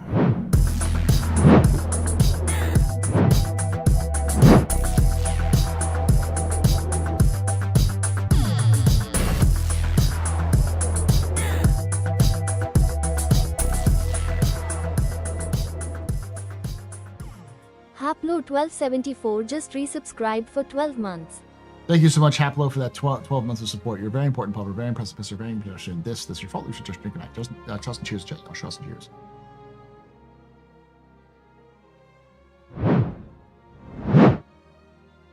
It's absolutely how it reacts with the server. Well, that's the weird thing, is that doesn't the current quantum drive interact with the servers as well? From the explanation I've heard is that the current quantum drive isn't actually physicalized, it's a spline jump. You just teleport along the spline until you reach your target. So that's why you can like teleport and skip through things that are there. how does physicalizing the jump change that interaction with the servers? Maybe I'm just too stupid to see that. Like, I don't know, but like, maybe it's because I don't know how the server tech works in a better way, but.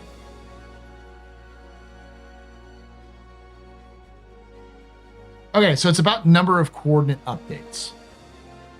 So is it because it has to update much faster that's the issue? Because it has to like update every second now, or every like update as much as a ship would in combat. So it's a much faster updating process. So it has to like pull that information from the servers much faster. So like it can't just skip past a barrier. So it doesn't have to like generalize.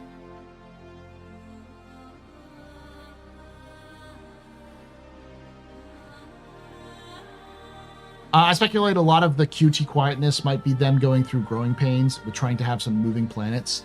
Speeds of QT and boost would need to be aligned with speeds of the planets rotating around the star. We haven't heard anything about that, though. And it's clear that that's not going to be part of Squadron, and I don't think that's going to be part of the 1.0 branch of things. It has to be updated as fast as combat and be accurate, so it's high amount of precision fast. Okay, so I wonder if they're holding off on it until they get dynamic.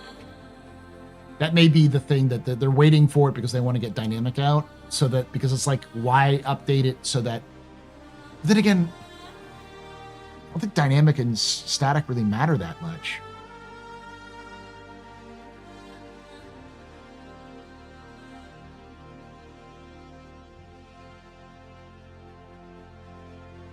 Two ships I really want on purpose is a purpose-built ATLS dropship and Kruger Merlin carrier.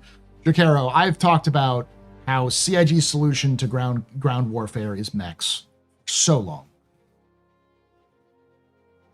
I'm wrong.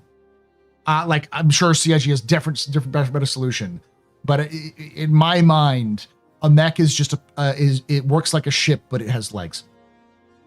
It's just a ship with legs, and that would be intuitive for a player who flies a ship to be able to pilot a mech.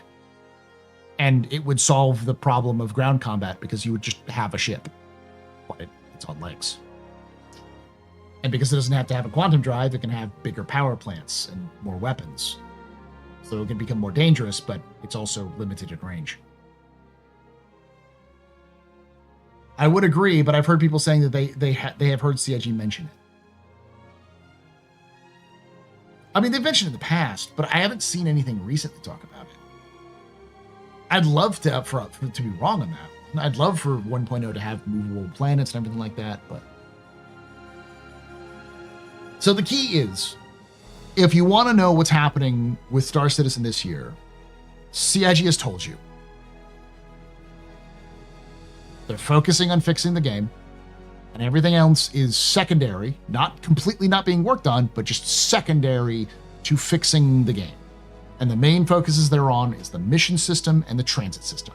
Those are the two things that they're primarily focusing on, because those are the two things that need the most attention. Probably also server meshing. My guess is that they're doing a lot of work on the server meshing backend and bug fixing in general, going back and working on a few things here and there that they skipped, that are probably tangentially related. But like, unless it's those three things, it's not going to be the priority.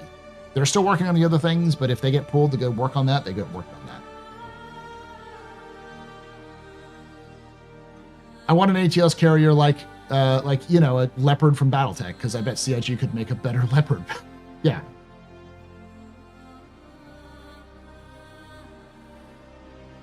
I'm also I'm also biased as fuck. I am absolutely 1000% biased because I love big stompy robots, and I firmly believe that nothing is made worse by the addition of mechs. Mechs are only an addition, not a subtraction from any science fiction, because they can slot into anything.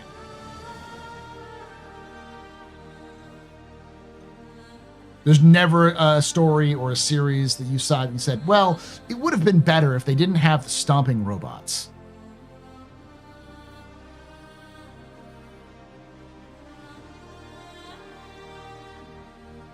We did a video that released today, all what all the Titan suits could be. I'll have to take a look at it. Yeah. Alien, the freaking the freaking power loader, an alien, and aliens.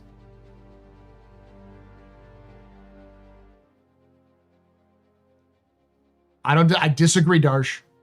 Pride and Prejudice would be so much more interesting with mechs. So much more interesting with mechs. I would fucking pay attention to it. All right? My wife hates Jane Austen. If I told her that someone wrote Pride and Prejudice with mechs, she might actually read it. And she doesn't like stompy robots.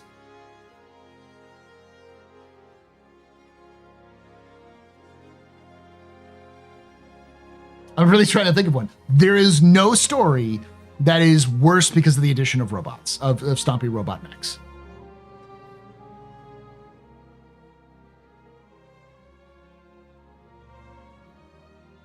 That's Gone with the Wind. But yes, Gone with the Wind with mechs. Wow. Because you know what Pride and Prejudice with mechs would be? That's a Gundam series. That's Gundam Seed. It's not actually Gundam Seed, but it's like close to Gundam Seed. Gone with the mechs.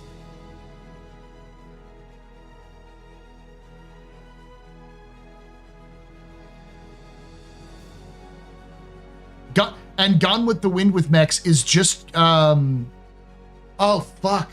That's the Gundam with the with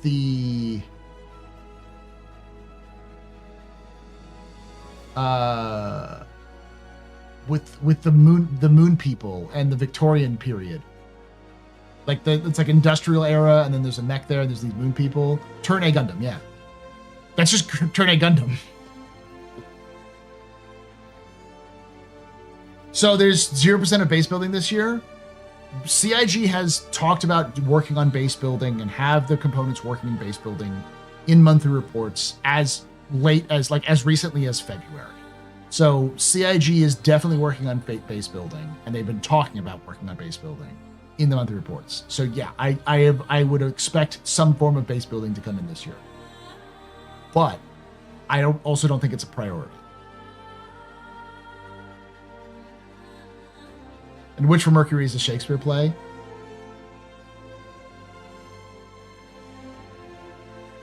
Sherman enforcers burning Atlanta habitat. Sherman's march to the the Savannah colony. They blow up an entire O'Neill cylinder. Will we get engineering, fire, life support, resource management this year? Resource management's already in the game. But engineering, fire, and life support, when we get engineering, we get fire and life support. And yeah, they've been working on that too.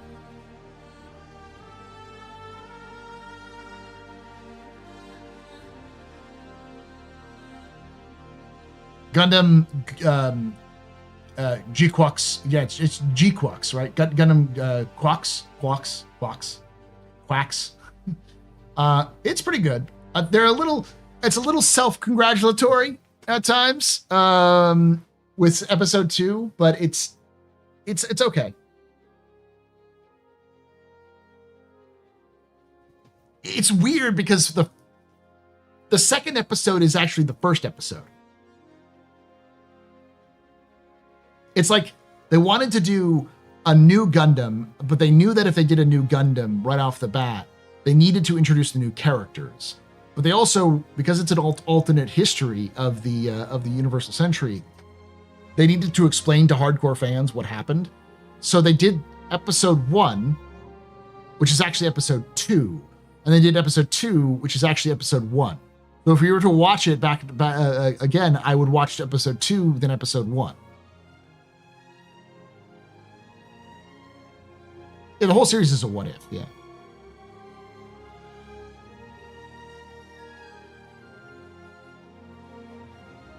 Do you think we're going to get new for Alien Week this year? No, we never do. I don't know why everyone thinks we get new shit for Alien Week. We've never had a new ship for Alien Week. Alien Week is never anything but a sale. And by a sale, I mean they just sell the rare alien shit that they don't sell. They sell at other times. This year's the year.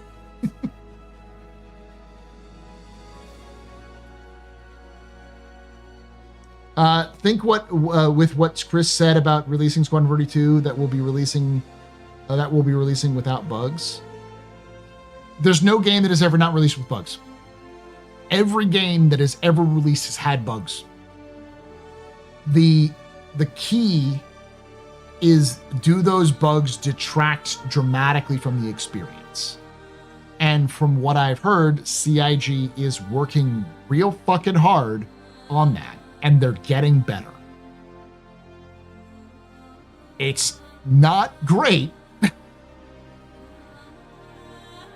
I'll just say that it's not great currently, but it's not a trash fire. It's improvement. Things are improving with Squadron. No, you're not getting Raylan.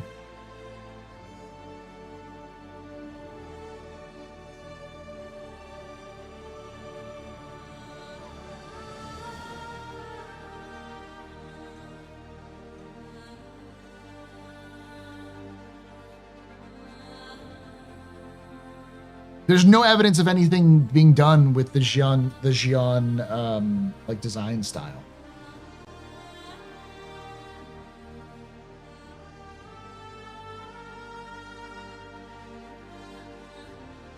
Hold the alien ball higher. Don't be afraid to beg.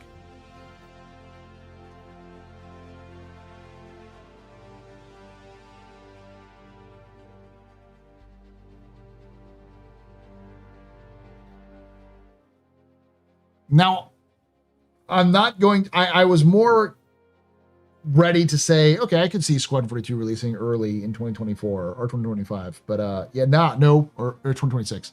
No. I couldn't tell you when. I think it's gonna release in 2026. They're determined to do it. When in 2026? Between January and December.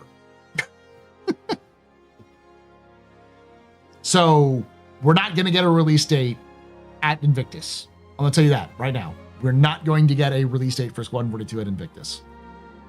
The earliest we might get it is at their CitizenCon this year, but I doubt that. No, ads haven't started.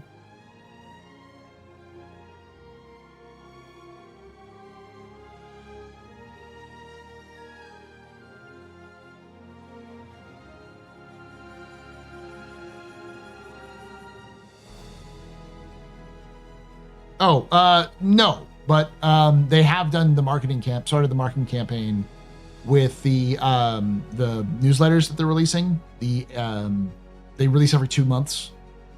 Those newsletters that's their marketing campaign. That's the start of their marketing campaign.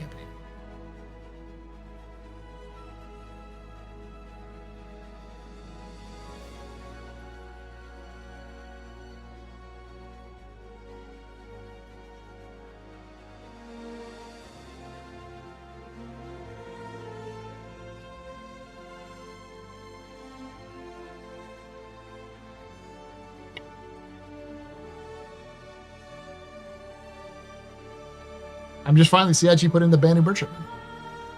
His name is Wicklow.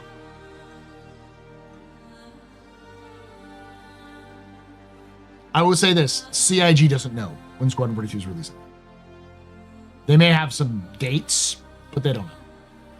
It's 2026. That's what they know. They couldn't tell you exactly when.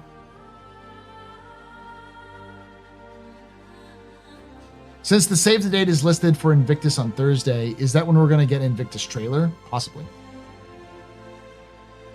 January 1st, 2026? Sarcasm. No, I honestly, I would probably more believe it's the end of the year than the beginning of the year.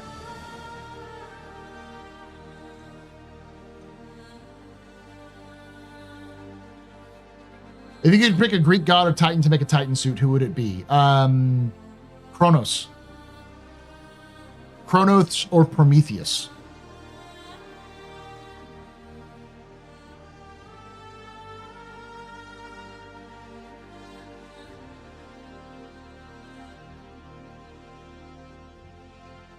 I'd also think Gaia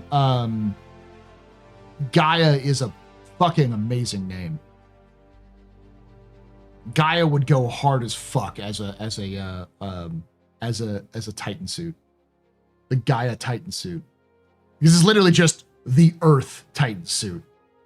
That's a giant fuck you. I know everyone's like, oh, repair or terraformer. No.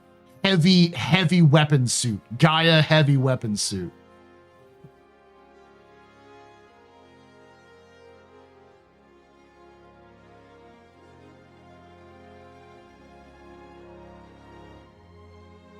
Like you're thinking too literally as like, oh, Mother Earth. I'm like, no, Mother Earth is pissed. Mother Earth has got fucking howitzers and she's done fucking around, kind of thing. Yeah, Gaia artillery suit. Guy, the like long range, like blow the ground up.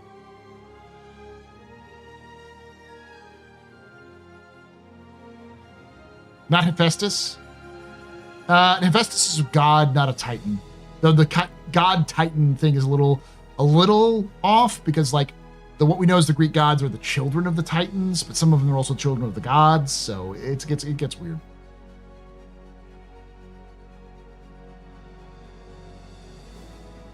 Yeah, they're the Olympians.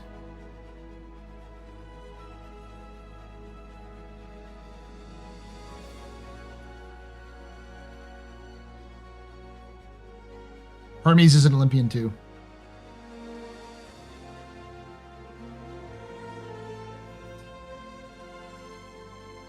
Like Atlas is a Titan. Which makes sense that the Atlas suit is a Titan suit.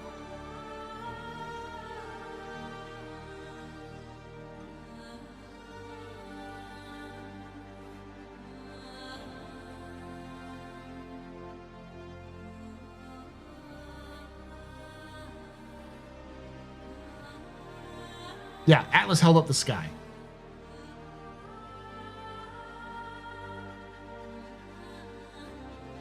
The Olympians defeated the Titan. Yes. We know a lot about the Titans, but they're sort of like the proto-gods that existed before the Olympians. Like Hera and Zeus were the daughter and son of Kronos. God of time. I want to say Kronos.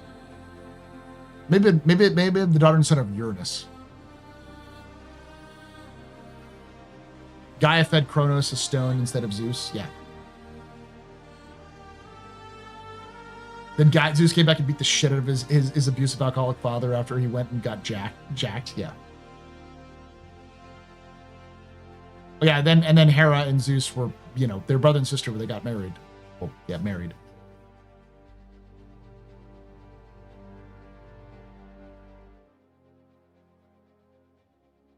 Do they normally put the Invictus ships into the PTU before Invictus starts?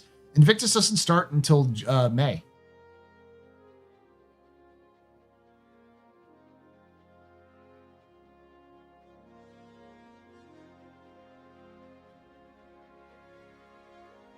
But my point is the Olympians, I know the Olympians are not a big deal to name Titan suits after Olympians. I think they'll probably stay away from the Olympians because they already have those names in game and they're tired of getting yelled at.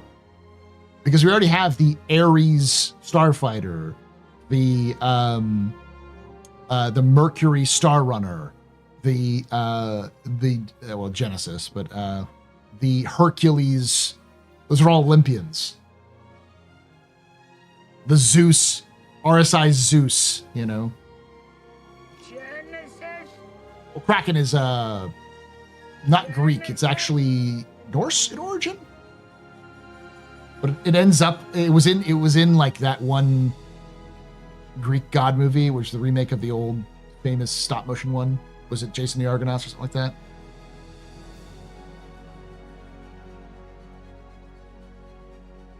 The Aegis Hermes in the files, right? I didn't know, but that sounds more like not like a Titan suit. Clash of the Titans, thank you.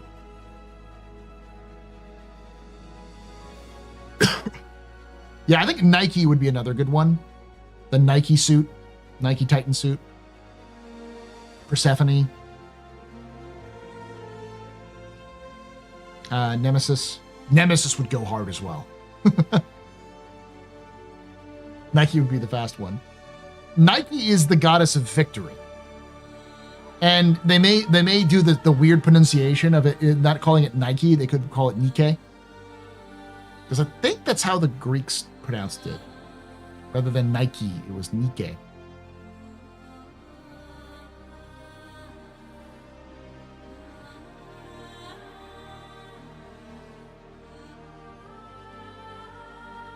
Everybody and his dog calls himself an outlaw. It's pronounced Jet.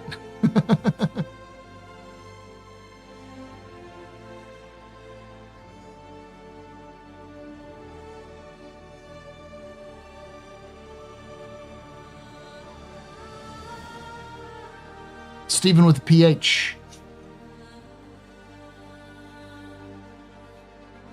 I checked the wiki last time we talked about this, yeah.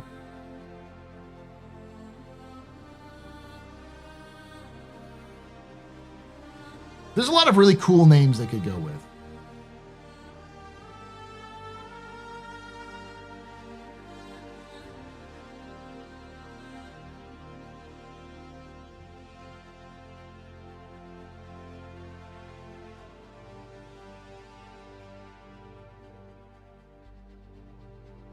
But I also like for them to move away from just European-centric names. Like, there's some names from like it's also easier to do European because a lot of European pagan religions aren't super popular, so you can name stuff after them and not really get in a lot of trouble. Because it would go hard as fuck to name a couple of ships after Indian Hindu gods, I should say, but that would also probably piss people off.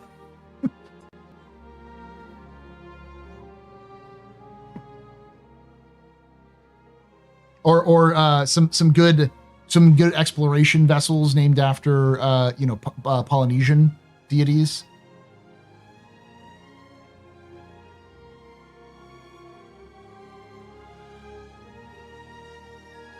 Heck, name a crusader ship Jesus.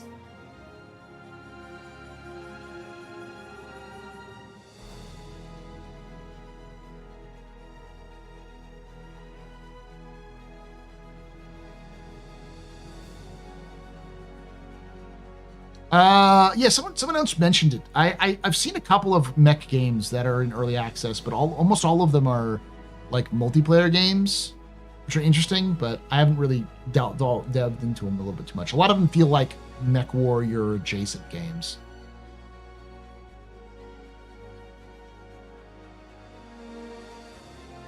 Voodoo stealth ship? Nah, something like a Legba stealth ship would go hard. But again, there are people who practice hoodoo and voodoo who would get kind of pissed off about that.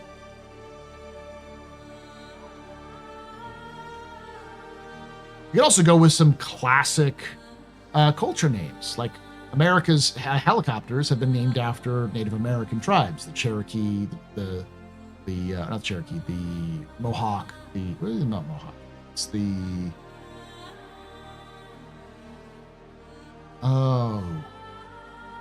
I don't remember them. The Apache, the Comanche. Yeah, there's also one that's like a transport helicopter. I'm forgetting it. The Kiowa. Yeah, the Kiowa. The Chinook. Yeah. The Black Hawk. You could do that. Like you could go with the you can name a ship or a piece of armor Mexica, after the original what the Aztecs called themselves. You know, you go for some Aztec gods. Fuck. That would be fucking, that would be good. That's what I'd name Titan Zeus after. Some good old bloodthirsty gods.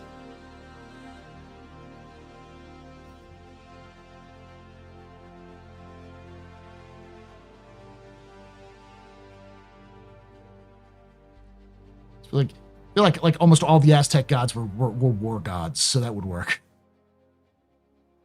The Quetzal, yeah. That would also, yeah, Egyptian gods. The Anubis would be a great, it's a great classic name used for like spy ships and for like stealth ships. The Horus.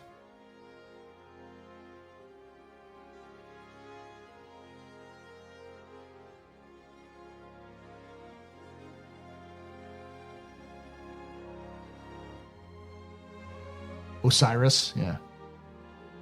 Well, Hathor's the company, but yeah. Like, there's such a breadth of human, like, experience that you could easily start naming them after tribes, like, you know, various, like, the Gurkha, right? Or the, Cossacks. Or the Turks, you know, and there's various different types of Turkish tribes that are out there. You could go with even some like famous African tribes, a Zulu, right?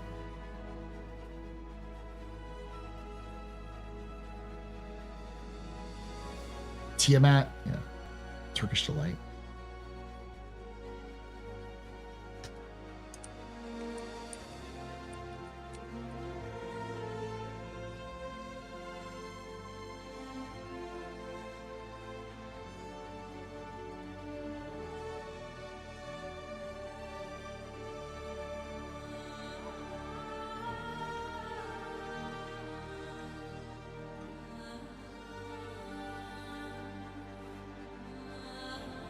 Bantu, Zusha, yeah. I was thinking like the Kazakh, the Yakuts, the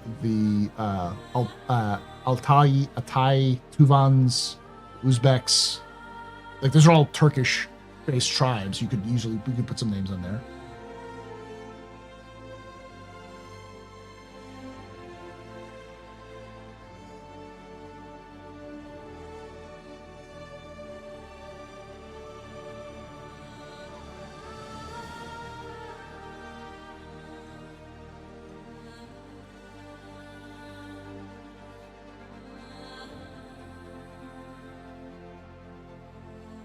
Atlas mech with the size of a storm with size 3 repeaters. Hey. Ooh, I'd settle for a javelin named Maktuyu. What's the name? Was that the name of the sword of the Aztec sword? What's the name of the Aztec sword? Yeah, that'd be a good name for it.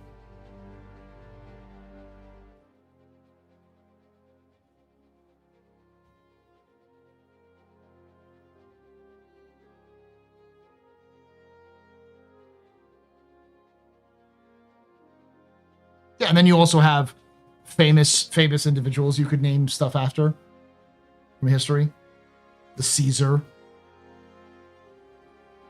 the Tokugawa, the Khan, the Raj, the titles and people, Sultan.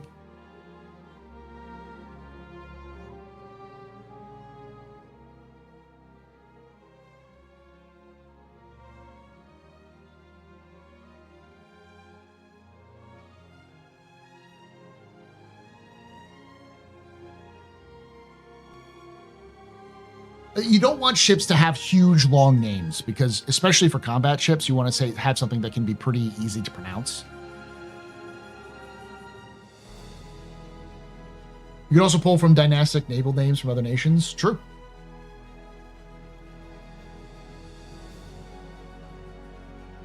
Good night there, Flymo. I'm going to call this a night too.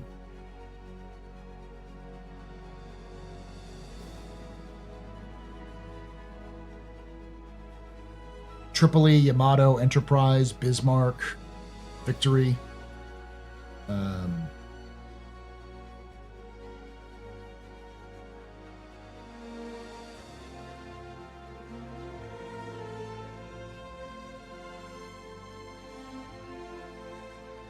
Warspite.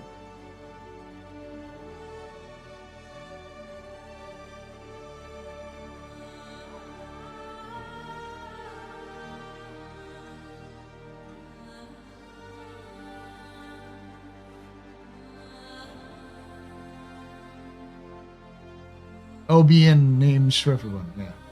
North Carolina, biased. Potemkin. Yeah, that would be. I think a Potemkin would be a good name for an intelligence gathering ship. Right, like a survey ship that's designed for military intelligence.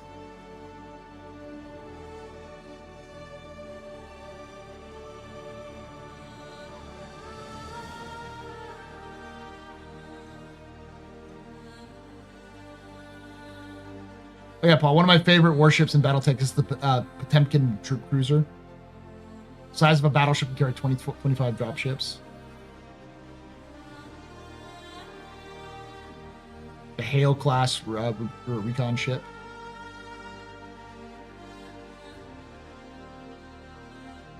Again, you want to do famous people? Napoleon. Gosh, I'm trying to think of some other famous people. Kublai, you know, the Saladin.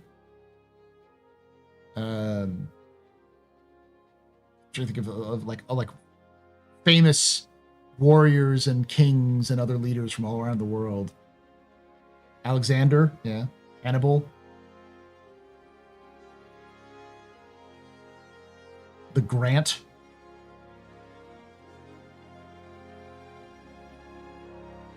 Wallace.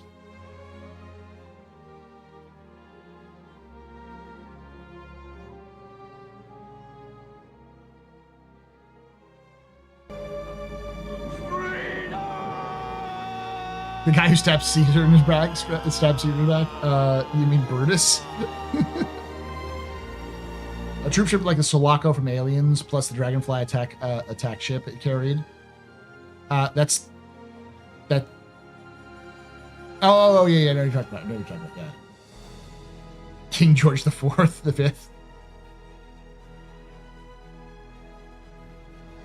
Ptolemy.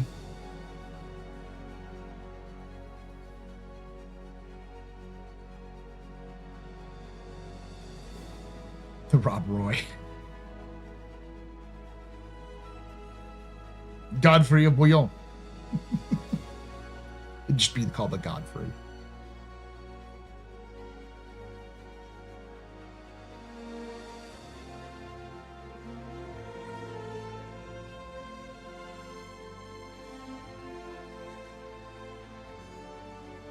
Nelson, yeah.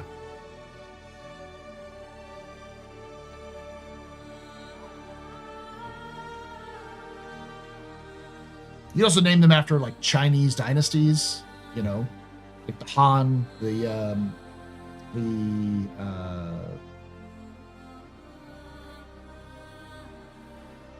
gonna say the Song dynasty, but I don't know if that's right or not.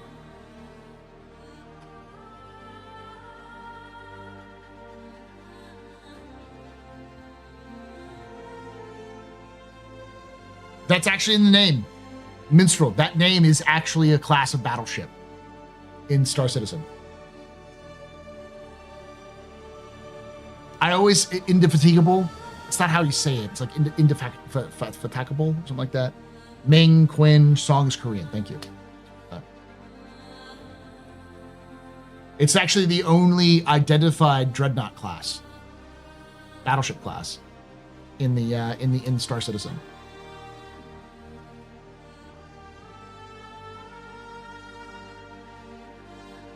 Ooh, Kamchatka is a good one. I know it's indefatigable, so it's like unfatigable. That's what it is. So you can't tire it out. Kamchatka is cursed. But it's also CIG has got some writers. They can pull from something other than fucking history. They can pull random shit out, like the honor, right? The glory, the fucking just words, you know, the words.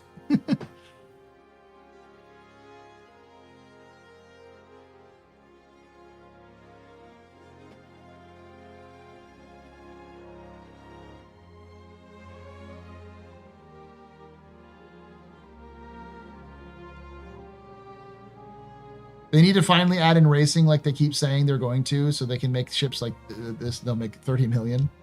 Let's see what this is. I agree. Good old-fashioned pod racing. Patriarchy.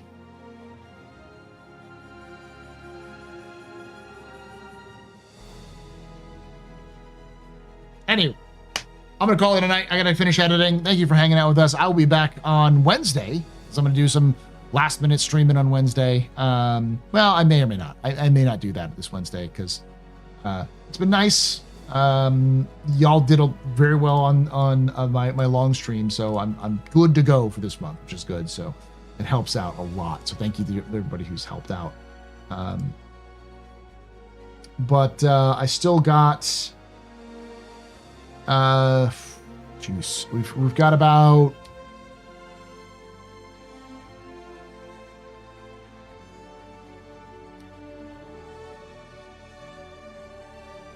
to give you context, y'all, I'm currently like my in the last couple of months, like in January, I had 228 subs, and then I've had less subs. In February, I had 201, in March, I had 200, and in this month alone, I'm only have 184. So it's going down in number. Again, it's partially because it's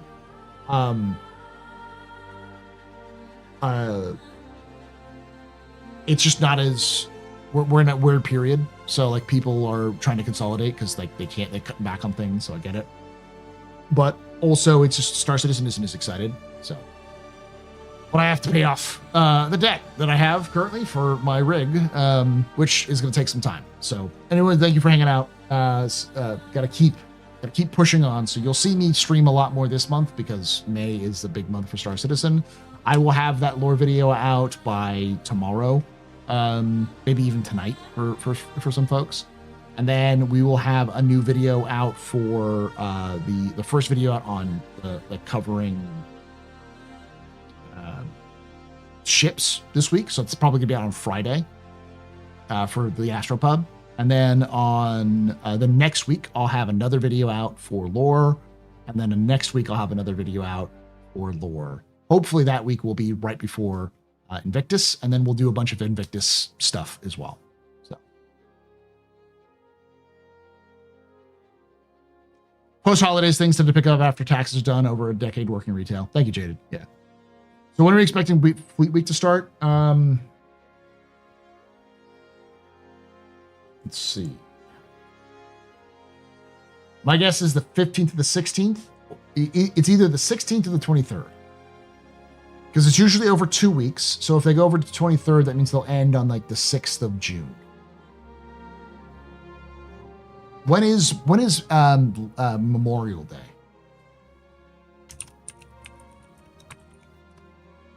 May 26th.